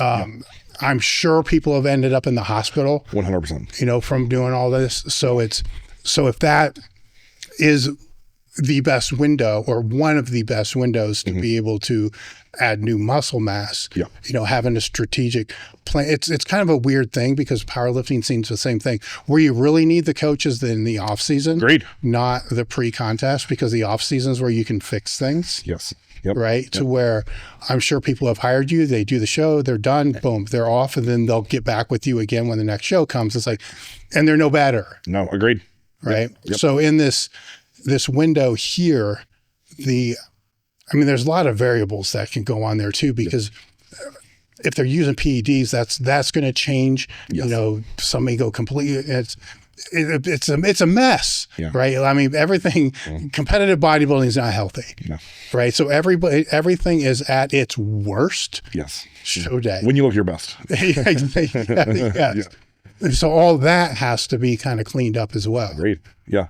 And there's lots of ways to run that. If you want to talk specifically about PEDs there, depending on the person and their blood work and the length and duration they've been on is what I do with them afterwards. Some people, I'm like, hey, let's just drop down the TRT dose, which for a guy may be 150 mgs a week to say 300, maybe 400 for a dude who's over 300. And we just write it out. And we say, okay, we're gonna do this for the next 6 to 8 weeks. We'll get our blood work done, make sure everything we're good to go. Then we'll jump into a growth phase. Other guys who I only have to like what I would consider really push them like the last 8 weeks with drugs being higher, I can get into them in the rebound phase with, say, like a moderate dose of test, which I know people will say, Chris, what is moderate? And I'll just be blatantly honest here. It's 500 to 600 for most people. And then I'll run primo really high at like maybe 100 mgs a day. And then use the growth hormone to really push growth. So, which is probably the safest of everything we're going to use, right? So it may be 6 to 10 units, depending upon what your budget can allot. And then we use some sort of insulin to shuttle the nutrients on your weak body parts. I won't use it every day because your weight will skyrocket, most people at least. We use on your weak body parts pre and post lift.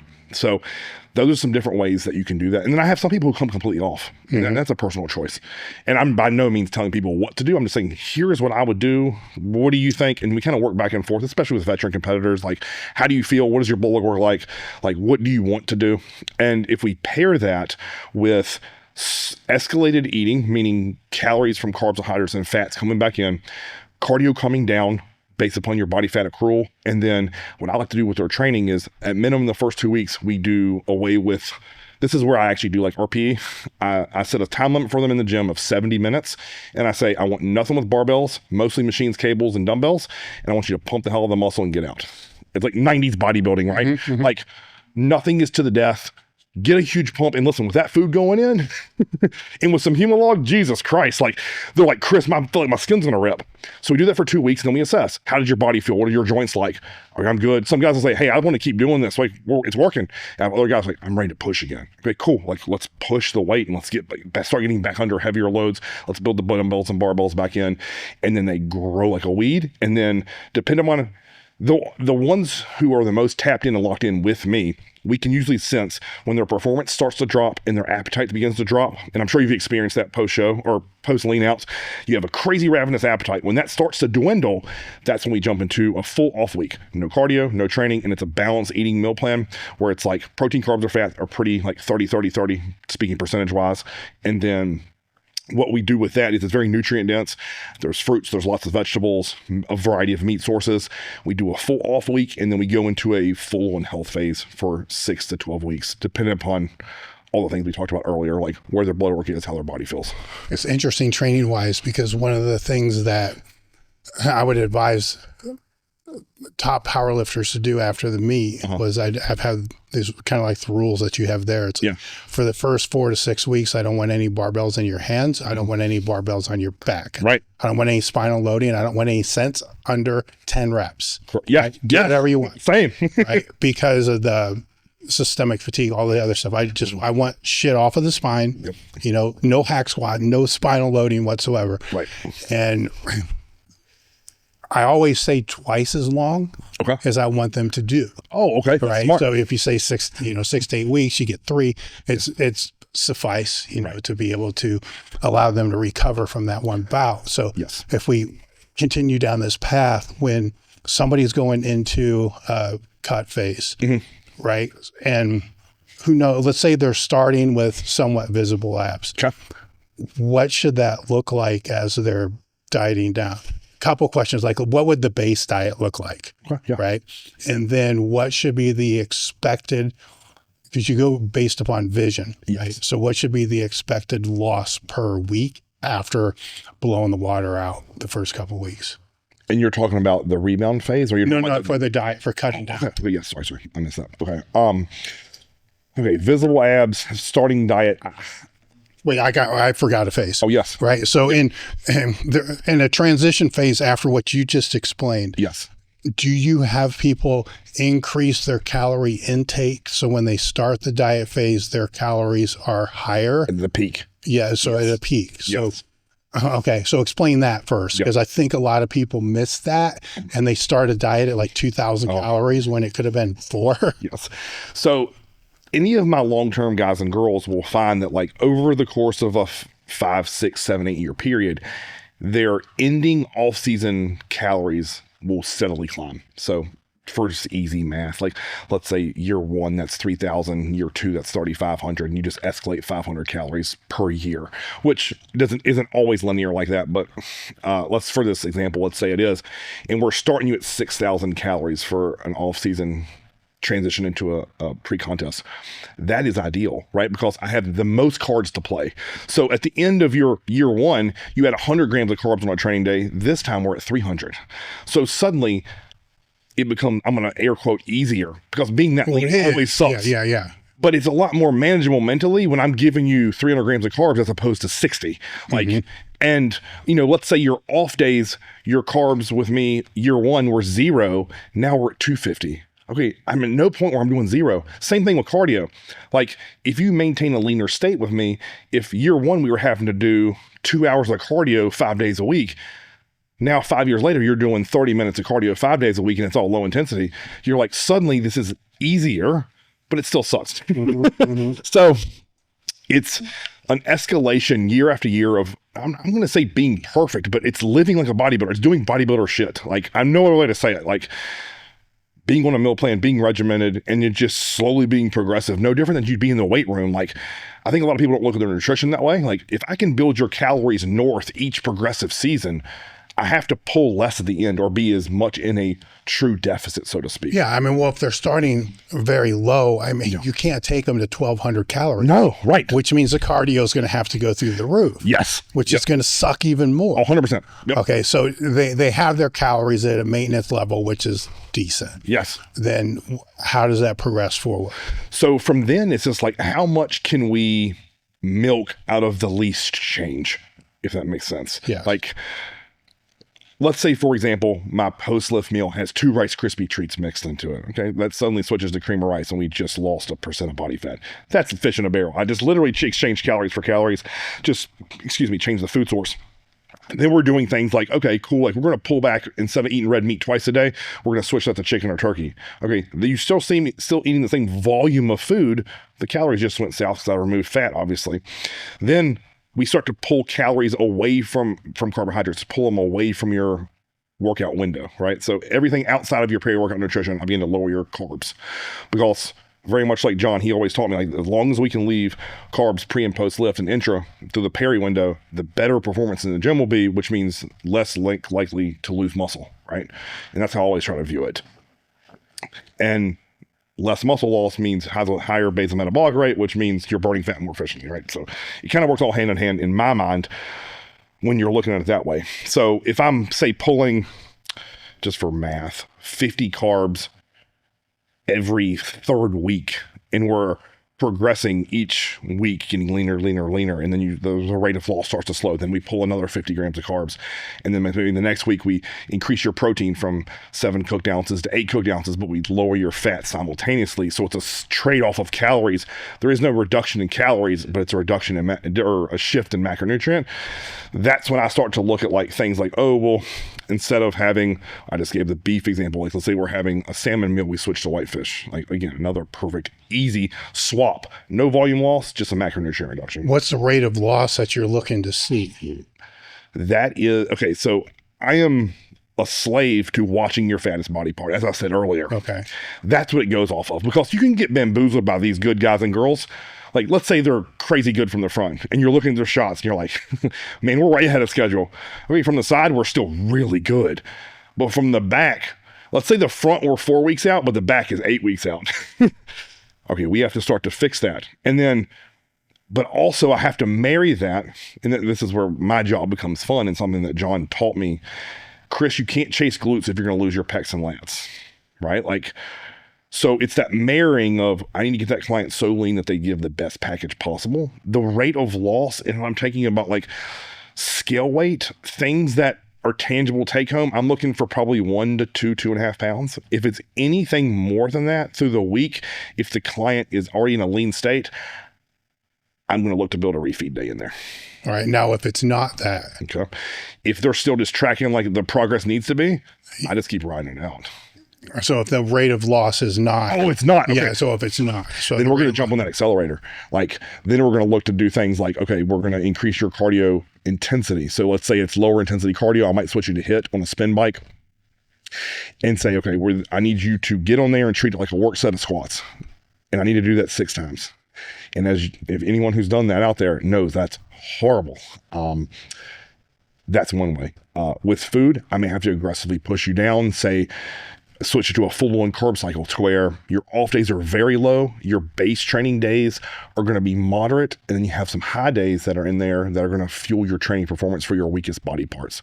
So let's say, for example, for someone that's their legs and their arms, okay, cool. Their leg and arm days, I'm going to feed them up with carbs. Their protein will be moderate. Their fat may be on the lower side. Their base day is about probably half of the carbs I'm going to have on a high day, and then their off day is going to be the lowest carb a day. So when they're starting, if protein is probably the pillar. Yes, right? So, that's almost a staple. Yeah, so where's the protein going to start? And I assume you're going to try to keep it there the whole time. I either try to keep it there or build it up, which is interesting. That's something I do a little bit different, especially on lower days and off days. Is I actually believe in that whole like protein synthesis model where it's like, if I can get a client who, if it's a guy, say in the 225 to 250 range, I want them eating no less than 8 ounces of cooked meat at a meal. So it's 56 grams of protein for the most part. So somewhere around 50. If it's say a female under 150, I'm going to look around 4 ounces. So about half of that. And then obviously you can extrapolate higher or lower based upon the amount of muscle tissue someone holds. And then what are you pulling first, the carbs or the fats? That depends upon the person, if I'm being honest, because some people do really, really well. Like the people who, I don't want to say a blanket statement, but I'm going to, the people who train their face off, I can give a lot more carbohydrates and they do well with lower fats as a whole. The people who tend to train on the more moderate side tend to get away with a little bit higher fat and lower carbohydrate. And I think that has to do something with like muscle requiring carbohydrates for explosive movement. Like I'm sure you've seen people who don't know how to access bar pop, and I've, for the life of me, tried to teach some people that and just been able to teach it to them. I'm like, explode the way through. And I've given every coaching coup on the planet. And I'm like, you have 0 explosive muscle fiber in your body. Well, that requires carbohydrate, in my opinion, to be efficient. So the people who really get after it and train hard, I can tend to give them more carbohydrate. So I tend to pull their fat more. Now, someone on the flip side of that who leans into maybe they're more injury prone or their joints hurt more, I want to leave that fat in there as long as possible. So I'll push them lower on carbohydrates. Okay. Then what is the peri, intra, and post? What's that look like? Okay. All day long, that is going to be, in my mind, the most important portion. So protein for pre-workout meal, and that falls anywhere between 60 and 90 minutes, depending upon your digestion, maybe even 2 hours for some people if they have a tendency to throw up. And I do not want that in a fat loss phase during a session. So it might be 50 to 60 grams of protein. For carbs, I like somewhere between 80 and 120. And then for fat, low, like somewhere around like 6 to 10, depending upon the size of the person. Intra, I found like the sweet spot to be around 20 to 30 grams of carbohydrates.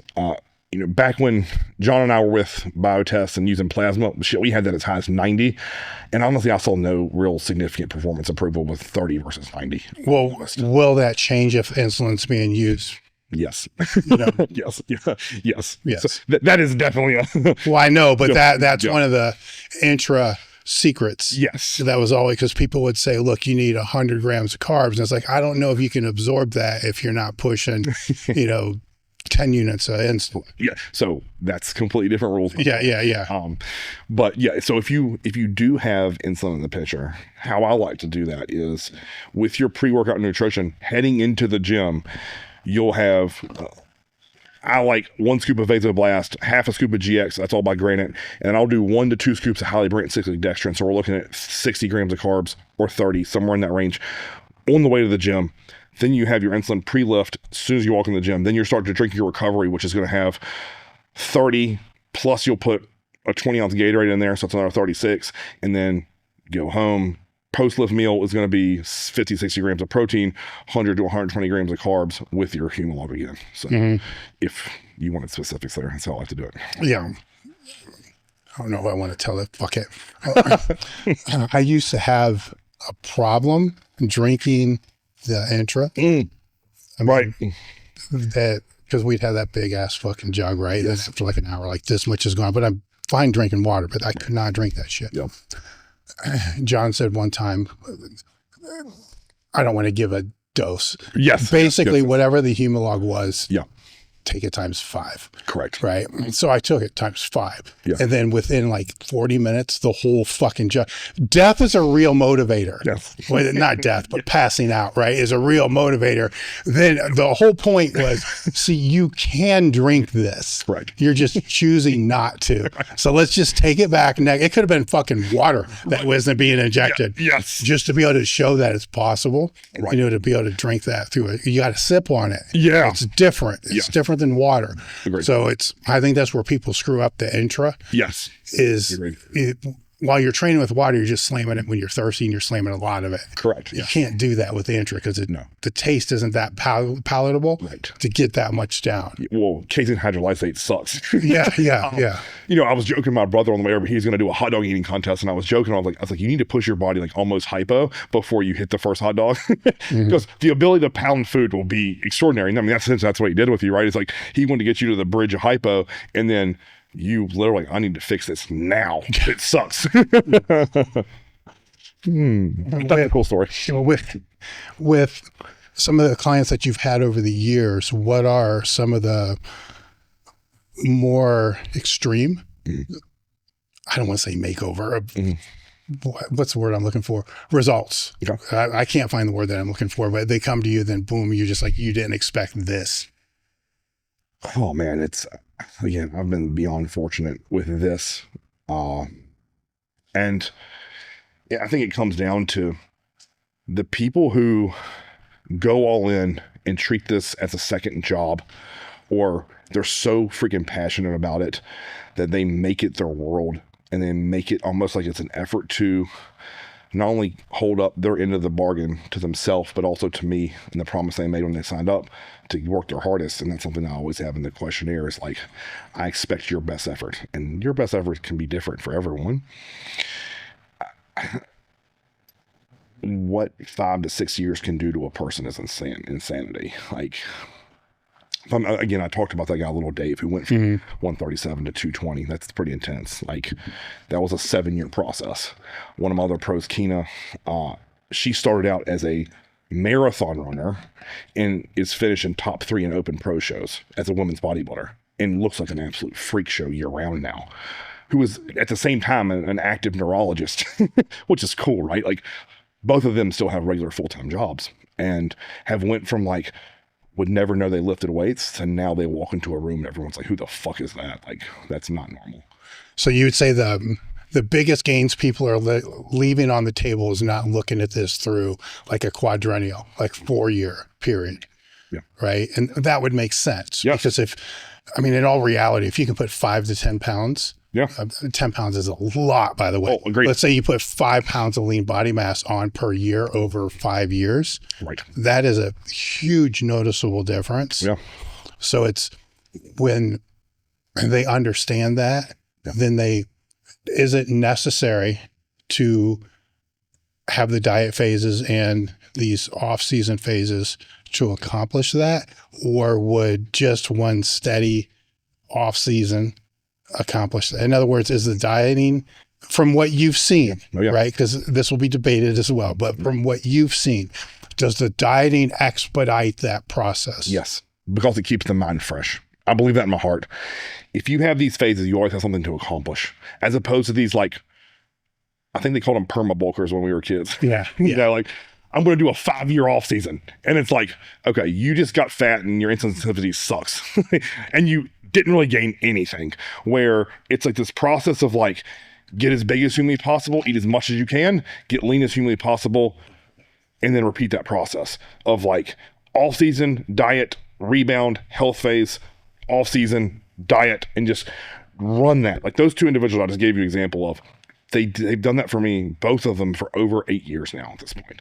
And it's just year after year of doing that same thing I just laid out over and over, but better. I'm not saying that I have another guy who he's a over 300 pound super, who, if he doesn't turn pro this year, I'll be shocked, where we started out just 3 years of just mass gaining. And he was like, Chris, I want to be a freak. And we made him a freak. And then he's like, okay, cool, now I want to lean out. And then now it's like, we took the feedback from North Americans, and then we're going to fix that, and then he's hopefully going to lean. So with the mass gaining, were there mini diets or whatever the term would be? There was definitely escalations of pullback, and that was simultaneously coupled with when we would pull back gear. Okay. So in an essence, yes, but like. That makes sense. Yeah.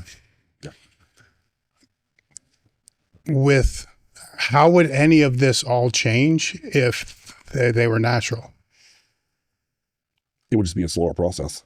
I mean, I really believe that in my heart. I mean, not that a natural needs a health phase, but I would use that more of like post-show, they need a recovery phase from putting their body through that extreme hell. And like, you figure like where enhanced athletes have the advantage of my testosterone is always going to be high because I'm going to shoot it.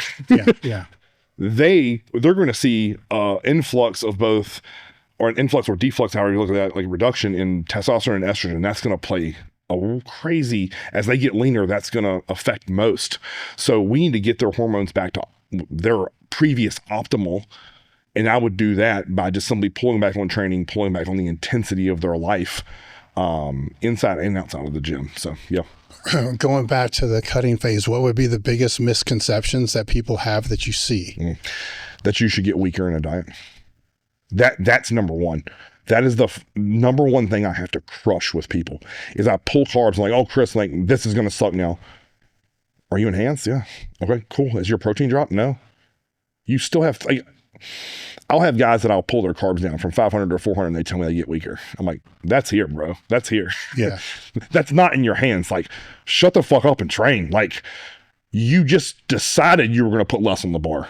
Like, and as I talked about earlier, like there's going to be some days where weights feel heavy, like, and you have to just sit back and predict the future and be like, this is going to move no matter what. Like, and again, my wife jokes and says, Cris, like you have to realize like not everyone's brain is programmed like yours. They don't have that ability to say, fuck the world, it's going to happen today.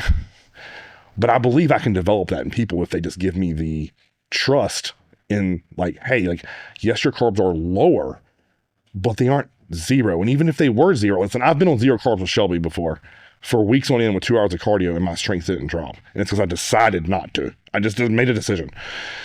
And I know maybe not everyone is that way, but I've found through coaching that the ones who refuse to take weight off the bar, and especially enhanced, they actually get better into the prep.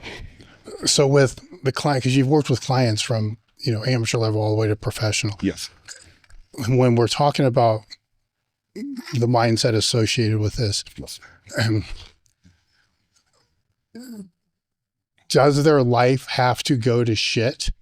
Because we see this a lot, right? So the relationships go to shit, everything goes to shit, job goes to shit, where they get in this phase where they just got to figure out how to make enough money to be able to do what they want to do. Right. And then that's all they do. Yes. And that could be seen as being necessary, right? Because I don't want to say most, a lot of the top guys, that's what it is. Yes. Right? Have you seen that to be necessary? No. I used to believe it was necessary. And that's something where I've matured as a competitor. And that's something I've worked through with my wife. And I think that also depends upon like how your life is set up, right? Like she at this point knows that like there's sometimes where I just need a break. Like she'll take the kids and just bounce and say, hey, Cris, I know you take you a nap, enjoy yourself. Like, or I'll got to the point where it's like her and I just work really well together now, right? And it's because we have open lines of communication with it. Like at the beginning of this last contest season with me, I told her I had I have a handful of goals that I want to accomplish. One is there was going to be zero lapse in my ability to parent and my ability to show up for her as a husband. And I just decided, like I talked to you about the weights on the bar, just decided I wasn't going to allow it to happen this time. And I was really successful with it. I was really proud of that. And then another thing was like, in the past, I'd always self-soothed with buying things and just blowing through money, right? Like I thought, okay, cool. Like my carbs are low. I'm going to order shit on Amazon. Every day it's like Christmas at the house, right? And like there was one prep and when I was preparing for North Americans in 21, I bought a brand new Jeep.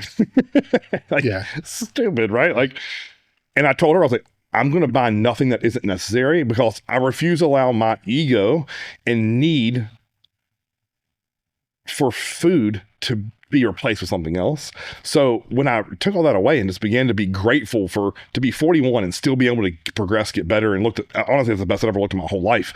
Like, just to being grateful for that, like, that prep has been by far the smoothest, even though it was the longest. And I can proudly say that my marriage did not take a hit by this prep, where previous ones, without a doubt, I was a complete shitbag of a husband.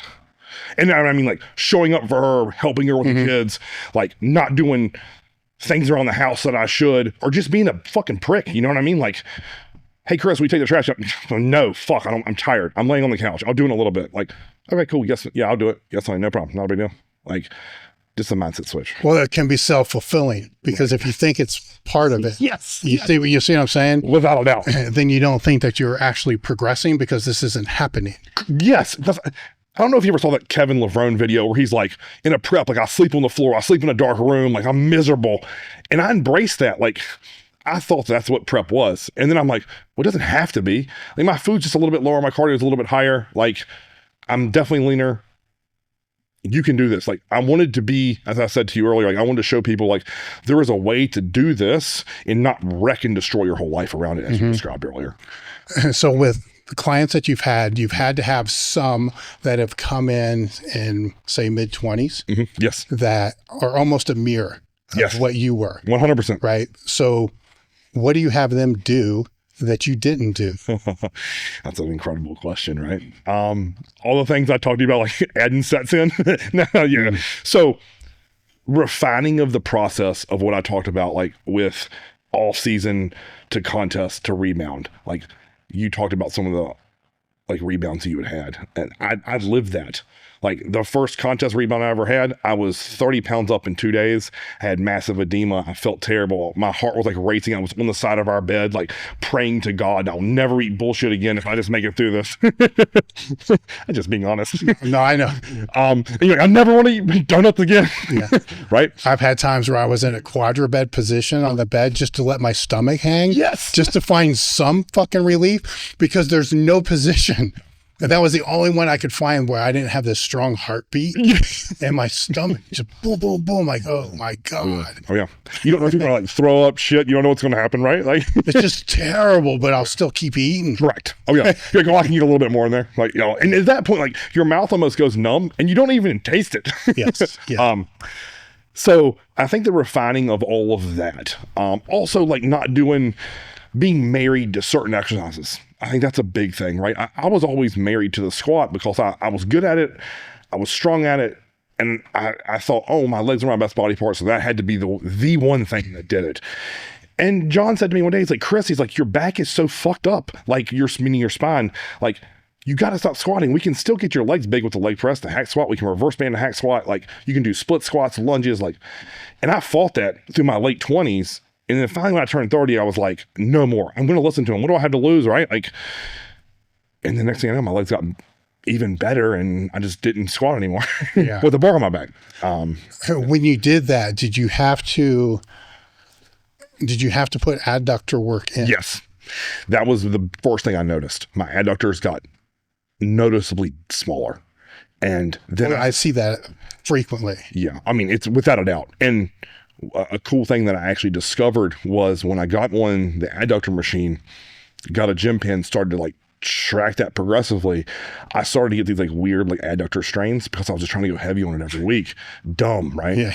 So, because everything's done to the extreme. Yeah. How much can I pin on this motherfucker and do 8 to 12? Yeah. So what I started doing was, like, I would waive that week to week. So if I had a progressive overload week of where I'm like, I'm going to do a top set and a back off, and it's going to be hard, and it's going to be in the 8 to 12 rep range, the next week I would do the same thing, but I'd put it in, like, the 20 to 25 rep range. So the weight's drastically getting reduced. The pump then becomes the thing that I chase, not the weight that I'm chasing.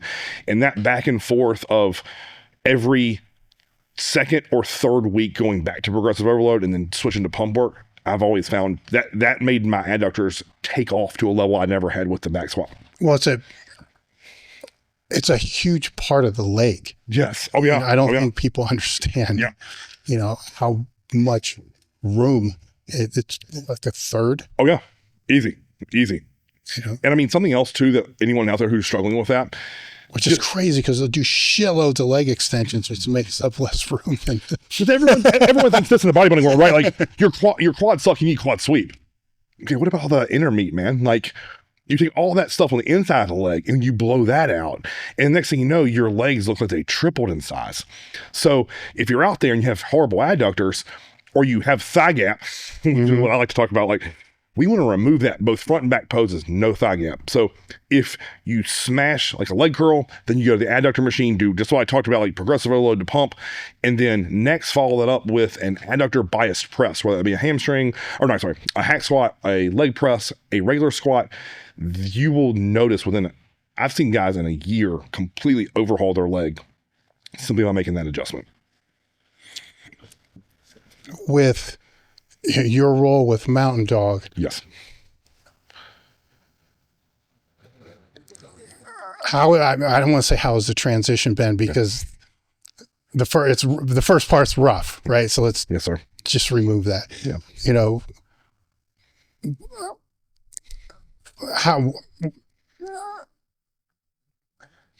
the question I want to ask that I'm trying to ask more politely is why have you stayed? You know, with that, yeah, right, and with all due respect, right, with that, because you could bounce. Yes, sir. You know what I'm saying? So once after that initial transition, it's why are you still under that umbrella? Because that's what would have done for me, right? If the roles would have been reversed and I passed away, I know in my heart he would have done everything in his power to take care of my 2 boys and my wife financially. And that was a promise I made to him in his gravesite, is that as long as I was still breathing, I was going to help Mary if she wanted the help. Meaning, if she didn't want to shut down Mountain Dog, I was going to be there and run it the best of my ability for as long as I could. And he allowed me to escape my life at that corporate gym and be able to spend more time with my family, even though I worked more hours for him. But it was, in my mind, fun. It was, we were building something incredible together. And I know that there is no one else on this planet who can do it as well as I can. And I believe that, because from the minute he hired me to intern with him, I promised him what I promised him when I signed up for training is that I will give him 100% or he can fire me at any second. And I've shared this online before, like the first 7 years I worked with him, I didn't take one singular off day. And I knew that if I did that, I would be irreplaceable to him, because I know there's guys out there who were smarter, who were bigger, who had more experience, who had higher clients than me. But I knew he would never find someone who was willing to work as hard and as honest and with as much integrity as I was. And when he passed, not only was it a huge shock and just insane transition of my life, because eventually, I mean, as you know, like he went through that stint of where he was potentially thinking about going into politics, where he was potentially thinking about getting into full-time coaching, like at a high level. Football. Yes. Yeah. Football. Yes, sir. That we both kind of saw the writing on the wall was that eventually I would just run the whole project, and which I welcomed, like I wanted. And to me, when he passed, it was no different. It was just an expedited process. What has it been like having to carry that? Some days a gift and some days a heavy, heavy, heavy load, if I'm being honest. Because the weight that carries in my mind, like I know what kind of man he was, and I know, I know what kind of man he was. I know what he expected work ethic wise, and I know, like, I had to show up every single day and be on it, like not an act, but authentically me, with the most integrity I could bring to our environment in a really sketchy business, meaning the online space of coaching, right? Yeah. And the reason I say it's heavy is because it goes back to that earlier talk we were having about social media. Like, the amount of people who have come out and said, like, Cris, we appreciate what you're doing. This is incredible. Thank you so much. But then there's absolute pricks on the internet who say that the way I carry myself isn't the way he would like. And those things, like, those are the things that make me, like, kind of cringe and want to just tear down the world, right? If I'm being honest with you. Because they don't know what I do on a daily basis to make sure that Mary and those two boys are taken care of to the best of my ability. And I don't want to use this platform to say all the things that I'm doing is great, but in the end of the day, that is my responsibility and I welcome it. I was very close to John. Mm-hmm. He would be one of the best friends that I've ever had. Mm-hmm. And for a long time, he would be proud.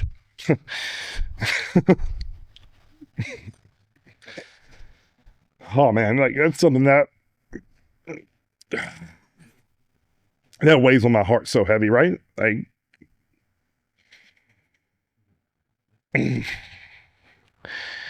he gave me so many things in this life that I'm eternally grateful for. Like, I think everyone thinks, like, all the time in the gym together is what I remember, man. No, fuck that shit. Like, the times, like, riding in his car to come here, or sitting at his kitchen table, or coaching football with him with his boys, like, when I was up here. Like, those are the moments that I cherish. And no, everyone knows him online. I'm not saying he, like, presented some false thing on the internet, but he was different when the cameras were off. Like, and I got to share those moments with him. Like, the days of him, like, we walked out, like, he had me pose for an hour outside the Old American Barbell and, like, beat the dog shit out of me after we trained back. And he, like, put his arm around me. We're walking to his car and he's like, man, he's like, we've really built something cool together. Like, and I'm like, God, yes. Like, and I don't know why he picked me. Like, I wasn't some pro. He worked with lots of bodybuilders way better than me, like, or more knowledgeable, like, but I was in the right place at the right time. And it was one of them things where, like, we just got along from day one. And it's so bittersweet because, you know, when I was up here a week before he passed with him training and coaching football, and he seemed incredible. People ask me, I'm like, we raged on back and chest and shoulders and legs like we used to when he was in his prime. And I came home and I was like, man, like, you know, he had recovered from the first thing that happened. And I was like, he's in a great spot. And then I sent him a text message on that Sunday when he passed and said, you aren't going to believe what my legs look like. And then he calls and I'm like, you know, listen, this is my, like, fanboy, right? Like, yeah. I was like, oh, hell yeah, he must like the video so much of how great my legs look and that he's going to call and talk to me about it. And then Mary's on the other line crying. And then I'm charged with the fact of having to call clients and people who I know should know. And I was home alone and it was horrible. It was a horrible feeling because it was such a shock. And to know that someone who I talk to every day is no longer going to be there. And then now I have the responsibility of upholding not only his legacy, his website, and helping his family, but a certain standard of excellence. Like, that was heavy. And it's why I said, like, I welcome it, but there are days where it's very hard. And I mean, people have asked me, like, you know, will you ever walk away? And I'm like, I won't. I made that promise to him at his gravesite, and I'm not full of shit. Like, I mean that. I meant that. And I mean, you were there at his funeral, and it's a day that I'll never forget. And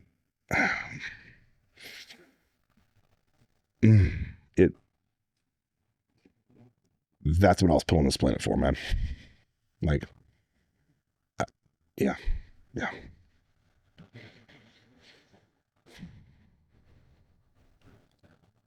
So where do you see Mountain Dog going? Like, what are you working towards now? Okay. You know, when he built the website, that was revolutionary in the bodybuilding space, which is amazing. And the amount of data, knowledge, literature that's on that site is ridiculous. Where I see us going next is what I'm trying to build now is sustainable programs that people can buy in chunks, and then their training is completely covered A to Z. And then after that, I want to start to get into looking into like training log apps, and then starting to go down the same route of like all those nutrition questions you were asking me, but fleshing those out in full on examples with real life clients. It's very similar to like our in the trenches training logs, where, you know, you get to follow a client from start of prep to the end, or the start of all season to the end. I want to do that, but have models built to where it's very similar to what we were discussing about, okay, why did I pull carbs versus fats? Why did I add protein versus lower? Why did I increase cardio? Why did I give a high day? Like, and fully flesh with that. Why did I add in halo at the end? All those little intricacies like that are deep in our brains that I always kind of viewed as like bodybuilding art. I don't think it's a science project. I think it's like there's a little bit of like instinct that has to be involved in what we do. I want to flesh that out so that people can begin to see inside of our brain as a coaching standpoint that I don't see other coaches doing, because they're holding it so close to their chest because they're scared if I tell all my secrets, then no one's going to hire me. And I actually view the opposite. He taught me, you put out so much information, people trust you. Yeah. That's because you're honest. Like, I have nothing to hide. Ask me any question. I'll tell you. Like, you know, it's so different than if I was training back in here and someone's like, hey, Cris, like, I want to bring up my rear delts. How do I do that? I'll tell you, like, to the best of my knowledge, how I can help you do that. And I think that's what will separate us, is just continuing to push the fact that we will hold nothing back in order to help someone achieve what they're after. How can people go about finding you? Okay. So the easiest way is going to be my Instagram. That is Edmonds18. I have a moderate following on there. The one that I'm most proud of, and this is another like shout out to John, because one of the last times I was up here, like, he really pushed me to get a YouTube channel going. I am dangerously close to 100,000 followers. Yeah. It's like 76, I think, when we looked this morning. That's Cris Edmonds TV. That's with no H, so Cris. Yeah, I figured that out. Yeah. Yes. Every time I type it, it's like spell correcting. Oh. Yeah. So my parents like wanted to screw me so hard, right? Like so my first name is actually Charles. My real name is Charles, and then my middle name is Christopher, but it's spelled Cristoffer. So exactly like it sounds phonetically. Yes. They want to be different, and it's always spelled wrong, but it's okay. That's all right. It sets you apart. Yes. Agreed. So the Instagram and then the Mountain Dog site. Yes. So the mountaindogdiet.com, all of our stuff's on there, from programming to nutrition coaching, one-time diets, all the manuals John and I wrote with Dr. Mario are on there. Those still stand the test of time. Like I think that's what I want everyone to like really realize is, because people will say, oh, I don't want to start. We talked about this earlier about starting with program 1. Well, isn't that outdated? I don't think so. Leg curling, squatting, deadlifting is outdated. Well, we have not evolved as specimens in the past 10 years. Correct. Yes. And I mean, could you argue about certain things? 1,000%. I mean, I don't know if you remember that program he wrote, Indomitable. It's program 4 with all the bands. We completely realized that doing it the way he originally wrote beat the living dog shit out of us. And we learned a better way to use bands, right? For the body, but for growing muscle. Yeah. And so again, like, do I feel like that program 4 like held me back or stopped progress? No, I think it taught me a valuable lesson. Now, could you say, well, maybe you skip that step, Cris, and you'll save some time? Yeah, maybe. Again, I'm not a big like go back and change things. Like, I really believe that I'm done and do everything for a reason. So, yeah. Well, I think you need to leave it all out there too. yeah. Right. So going back to what we were speaking about earlier, when people want to emulate, other people, Yes. right? We live in this world now where you can go back and see what they were doing Yes. 10 years ago, Right. To where we didn't have that option. Yeah. Right. Agreed. The magazines were all lying anyhow, but you didn't really know, but you can go back on your YouTube channel and see your very first video. Correct. Yes. It's the shit. Yesterday I was trying to find the first time I did a Q&A sitting at this table. It's like 15 years ago. It's ridiculous, and it's important to have those, so people can follow the breadcrumbs. Agreed. To be able to see. Agreed. That's what I tell my brother, like, it'll be really cool to like look back in 20 years and like, I have released 3 to 5 YouTube videos for the last 5 years, like relentlessly. And to be able to look back and be like, man, that was a hell of a scrapbook we created. Like, you know what I mean? Like, and all the things that I might look back like, that was idiotic. Or I might, man, I was really onto something. I'm old now. Yeah, right. Yes. I laughed because someone asked me the other day, they're like, Chris, have you seen that new technique of reverse banding a hack squat? And I was like, I knew. Yeah. Fuck off. You had me doing that in 2020, like 2010. It's like, new is relative, right? Yeah. Well, I want to thank you for coming out. Yes, this sir. has been great. Okay. And we're done. Heck yeah. All content you see on this channel and at elitefts.com is created by, take a guess, Elite FTS. If you want to help support the content, head over to elitefts.com and pick up literally anything that you need to be able to get more jacked and strong.